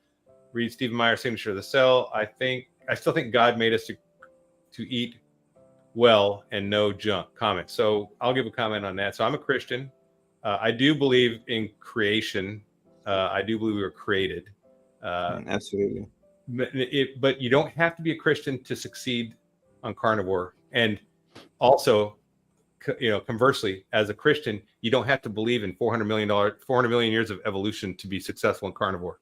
All you have to do is test it out on yourself and see if it works. And then you don't have to argue with other people that have different views. You can respectfully disagree, which I like to do. I am a Christian. I believe in that. But some people, I know Dr. Anthony Chaffee's an evolutionist, but he definitely believes in the evolutionary. And I couldn't argue it. I'm not a specialist in that stuff, but it's just my personal belief. But guess what? We have in common is we believe that the carnivore diet works because our body's either designed or evolved to do that. Either way, it doesn't matter. So I don't think that's a point that's worth arguing. I think either point works. If you're an evolutionist, great, it works because they evolved that way. If you're a creationist, great, it works because you're created that way. That's me. Yeah. Anyone else? Yeah, that's right. Doesn't matter which way you look at it. We have 5 major organs that are adapted to absorb fats, animal fats. So either way, that we are built to eat meat and we are built to move. I'll say one thing on that last one real quick, because I'm definitely a creationist and I'm pretty hard. I'm like an apologetics hardcore Christian guy. Nice. The one funny thing is when you look in the Bible, there's like things that go back to the Hebrew so you can look up the actual words. Cain obviously messed up, if you don't know the history, but basically, first 2 kids off, Cain, Abel, messed up with the sacrifice. You know what the mess up was? He didn't give a good sacrifice. You know what that meant? He did not give the fatty meat. And that's literally in the Hebrew. Fatty sacrifices in the Bible always had to be the fattiest, the best. So even back then, they considered the best meat that you had of your animals was the fatty meats. And they literally said that and labeled that. I'm going to do a video on that because I'm really into the whole side of that. So the fact that's even biblical back then, and I did this video on even like the Lewis and Clark expedition and how they talked about fatty meats all through the expedition. So there's other journals and other people even brought up things that they had read from like, the 1400s or even the 1000s or even before that about people with fatty meats. So it's not only whether you believe in the Bible or not, the Bible is there and it is an old, source of material. So fatty meats were an important thing back then. As God created us to eat basically fruit and vegetables, thanks to Adam and Eve, that got blown out of the water. And even he said, you're going to toil and you're going to have a hard time getting stuff from the soil and it's not going to be good. That tells you right there that he punished plants. That's how I view it. And the fact that, again, that first big mess up, the first big sin was over not giving fatty meat. Read that what you will, but it is interesting when you start reading into that fatty meat is mentioned hundreds of times in the Bible. I heard about Cain's offering. It was kale. Yeah, that's probably. God was not pleased. Yeah.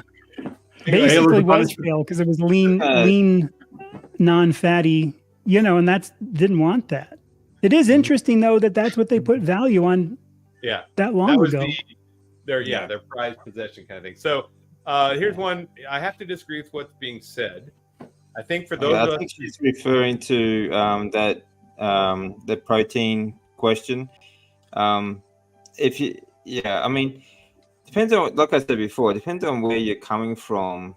Some people will need to or might want to track their the macronutrients because, like I said before, I think you should first prioritize fat and then the proteins, and that's all you really need to do. As Carrie was saying, 1 gram of protein per pound of body weight. Now, there have been recent studies because I do read a lot of studies from strength and conditioning because I'm a strength coach. I'm a strength and conditioning coach. Recently, they've had athletes on studies that have had as much as up to 7 or 8 grams per pound of body weight on their diets. They have noticed that during that period, they did build a lot more lean muscle mass, and they were quite healthy. They did perform a lot better. But the thing is, when you take in that much protein, you run the risk of going on to lowering your fat intake. If you have a low fat intake and a high protein intake, over time, this will give you, this can be very detrimental. You can get protein poisoning, right? Which is like rabbit starvation, which means that if you have like a low fat diet, for example, and high protein, you can pretty much just eat and eat and eat and eat, and you will starve to death because you're not getting the nutrients that your body actually needs. And too much protein will give you the same effect as too much carbs, and it'll just act like a sugar. Right? So there are times when it can benefit you to increase protein and to lower fat when you want to get a little bit leaner, perhaps, but for very short periods. And it's not something it's not a sustainable way to eat long term. But again, as we go and as we live, we make changes off and on. So it's not a good or bad thing to go high protein and low protein at certain parts of your year or your activity levels and that sort of thing. But again, these were young, very fit, healthy athletes that they were monitoring. So it's not like, if you're older and have certain conditions like I do, then it's not something that you would sort of follow. But 1 gram protein per pound is fine, but I would match that with fat. Yep. And as Joe Blow says, if you were on the panel, he'd offer caveats that we're not doctors or nutritionists or dietitians. That's we aren't. That's a given. Our personal experience and what general information on carnivore diet is really what it is. N equals 1. I think too that, again, like I say, 1 gram is a good starting point. You just got to start and then up or down the fat a little bit for satiation. But it's also like he's saying, like if, I'm a 35-year-old dude who's like lifting an insane amount, that protein might want to be up more. If I'm 65 or 70 and I'm very mellow, I might want to this is a baseline rough thing. And I do 100% agree. There are some people that need to measure and keep track and keep a diary.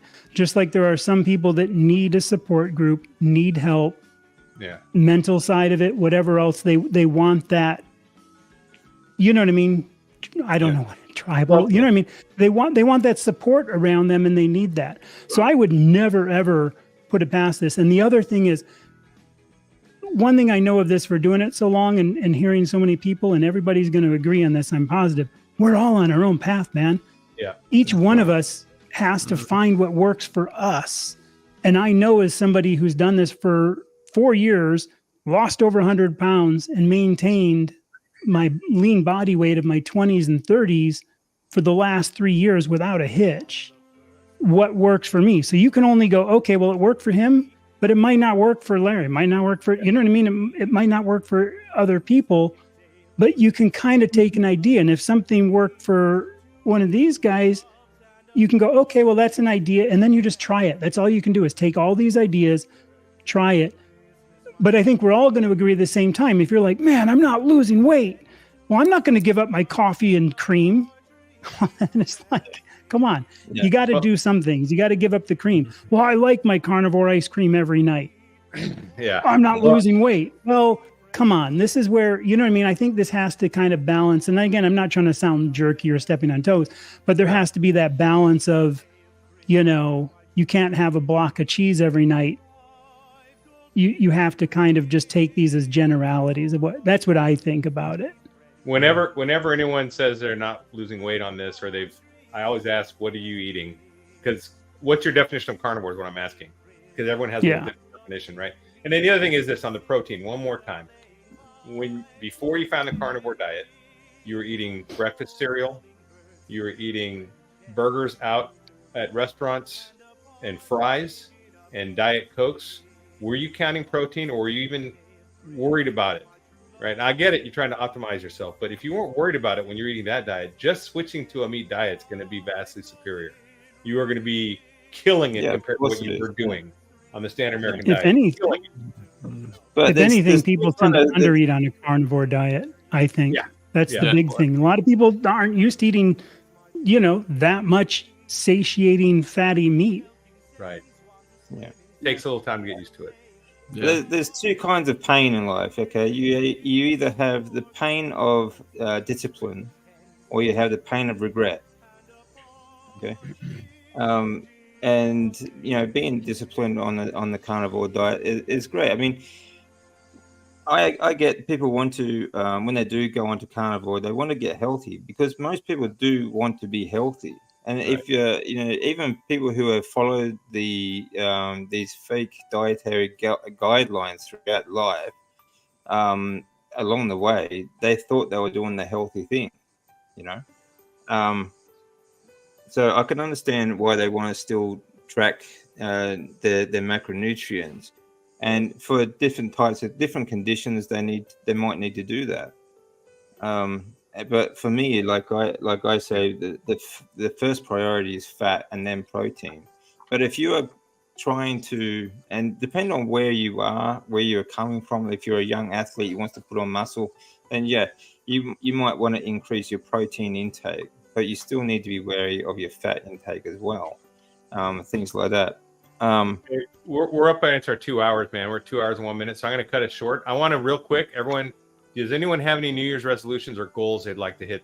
If you be quick about it. I'm going to after today's discussion, I'm going to stop coffee. All right, that's a good one. There you go. Nice. You have a date on that? Is it New Year's Day, or are you going to? No, tomorrow, man. I'm a carnivore. Hey. Let's go. Let's do this. That's what I do. That's what I do. Okay. I love that. Let's go. Yeah.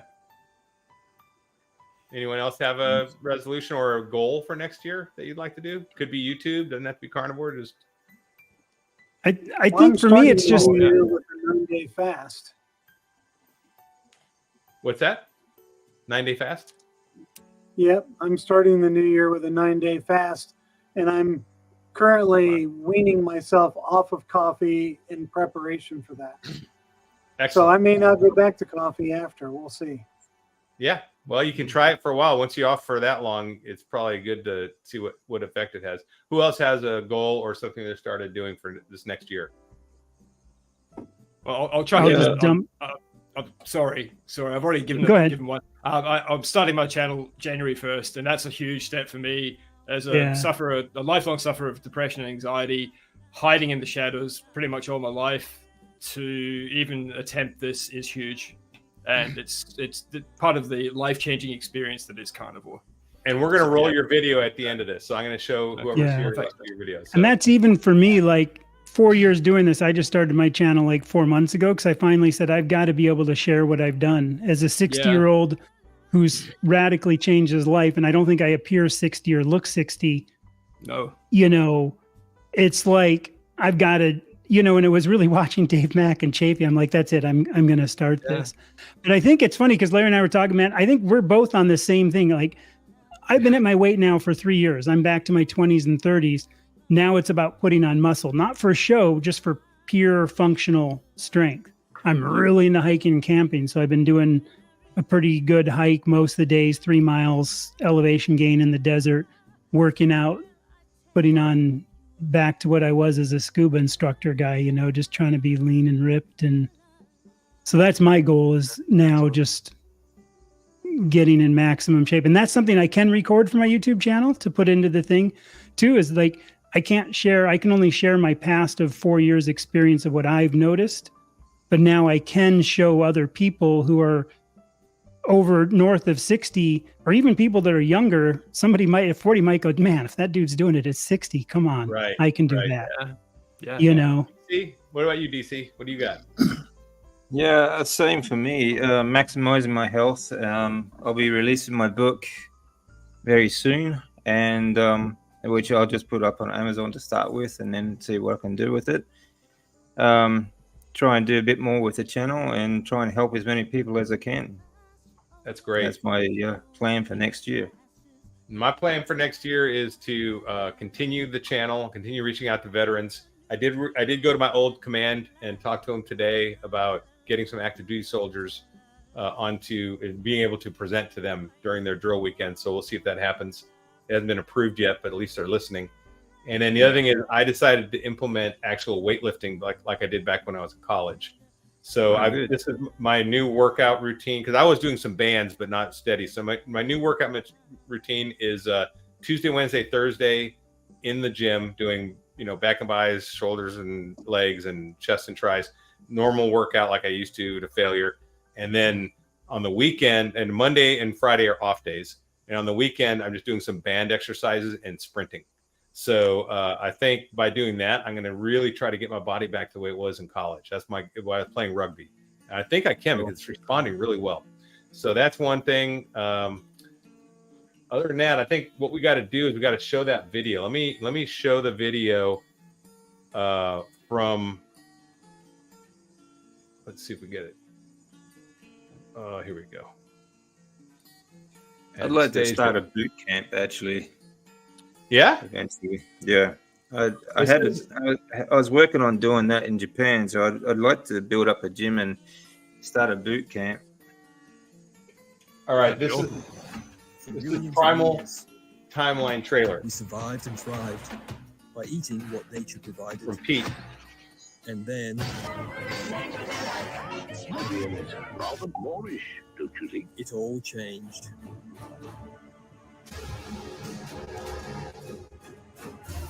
But there's an answer.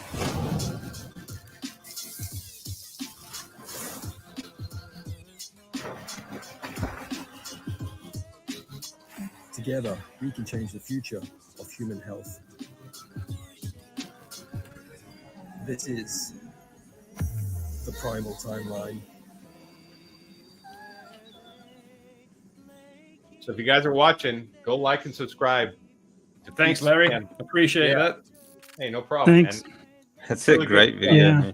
Really good stuff. To Mr. Nice Guy there, that question too. We all have channels, we all have lives, we all have stuff going on, and it's good because you just get a good wide variety of a bunch of normal dudes talking, and there's normal girls out there who have channels. My videos suck. Yeah, they all suck when we start. Content, man, it's all good though. It's all good in content. I mean, you've got a story of going through the cancer and stuff. I mean, that's just insane. Everybody has their thing, Yeah. That's the great thing about it. It's all about sharing the good news, It's such a great message. Yeah, very powerful. Well, it is about health in it, so yeah, moving forward. All right, guys, I'm going to sign us off. It's 2 hours and 8 minutes in. I think we did pretty well. We answered almost all Take care, everybody. Hooey ho. Mahalo. If See you guys everyone. stick around for a minute, we'll just have a little. I'm going to just drop you back and backstage, and we'll talk for a little bit before you head out. Okay.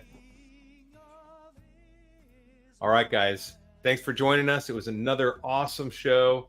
Man, we had well over 50 people watching live at a time. And I know a lot of people will watch this afterwards.